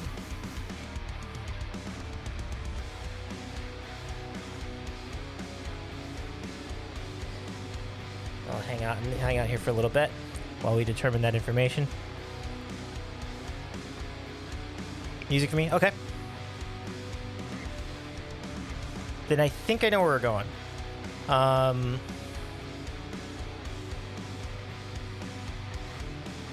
Wait, we have a poll in the chat. Let's go see. Fortnite or music? I think. Okay. We have a poll. I think I got it. Y'all do not have to go anywhere because we are going to raid. And we'll use our regular raid call for this king tonight. Regular raid, sub-regular raid, sub-raid. Thanks again to Trina Chakrabarti Music. Thank you again to Siddles and BrookstoneBards and HouseofViejo for the raids tonight. Really great. We are going to go revisit our friends. And again, this is a very chaotic place, so it's very much on brand with what we were doing tonight with Trina. We're going to go say hi, once again, to our good friends, Justin and Evelyn. Let's go say hi to them. They should have enough time for us to hang out with them. So let's go start the raid. And just give me a minute to calculate all this. Yeah, this will good. This will work. Let's do it. So copy the raid calls, my friends. We're gonna hang out with Justin and Ellen for a little bit. Thank you again. Have a great rest of your evening. We will see you back here. I believe it'll be on Monday. No, we'll be back here tomorrow. We're gonna cover the Masters, and so we invite you to hang out with us for that. We'll talk about Mike Greenberg too, if you like, and let's do it. So give our friends Justin and Evelyn a follow once we get there. It's been a minute, so it'd be great to see them again. You'll love them. They're very chaotic. I'll do everything I can to get as chaotic as possible in their stream. I hope you do the same. Give them a follow if you're not already. Thank you again, everyone, for hanging out with us. Have a great rest of your night, and we'll see you soon. And don't forget to hang out with us at Justin and Evelyn too. Follow through the raid. Should be fun. Bye, everyone.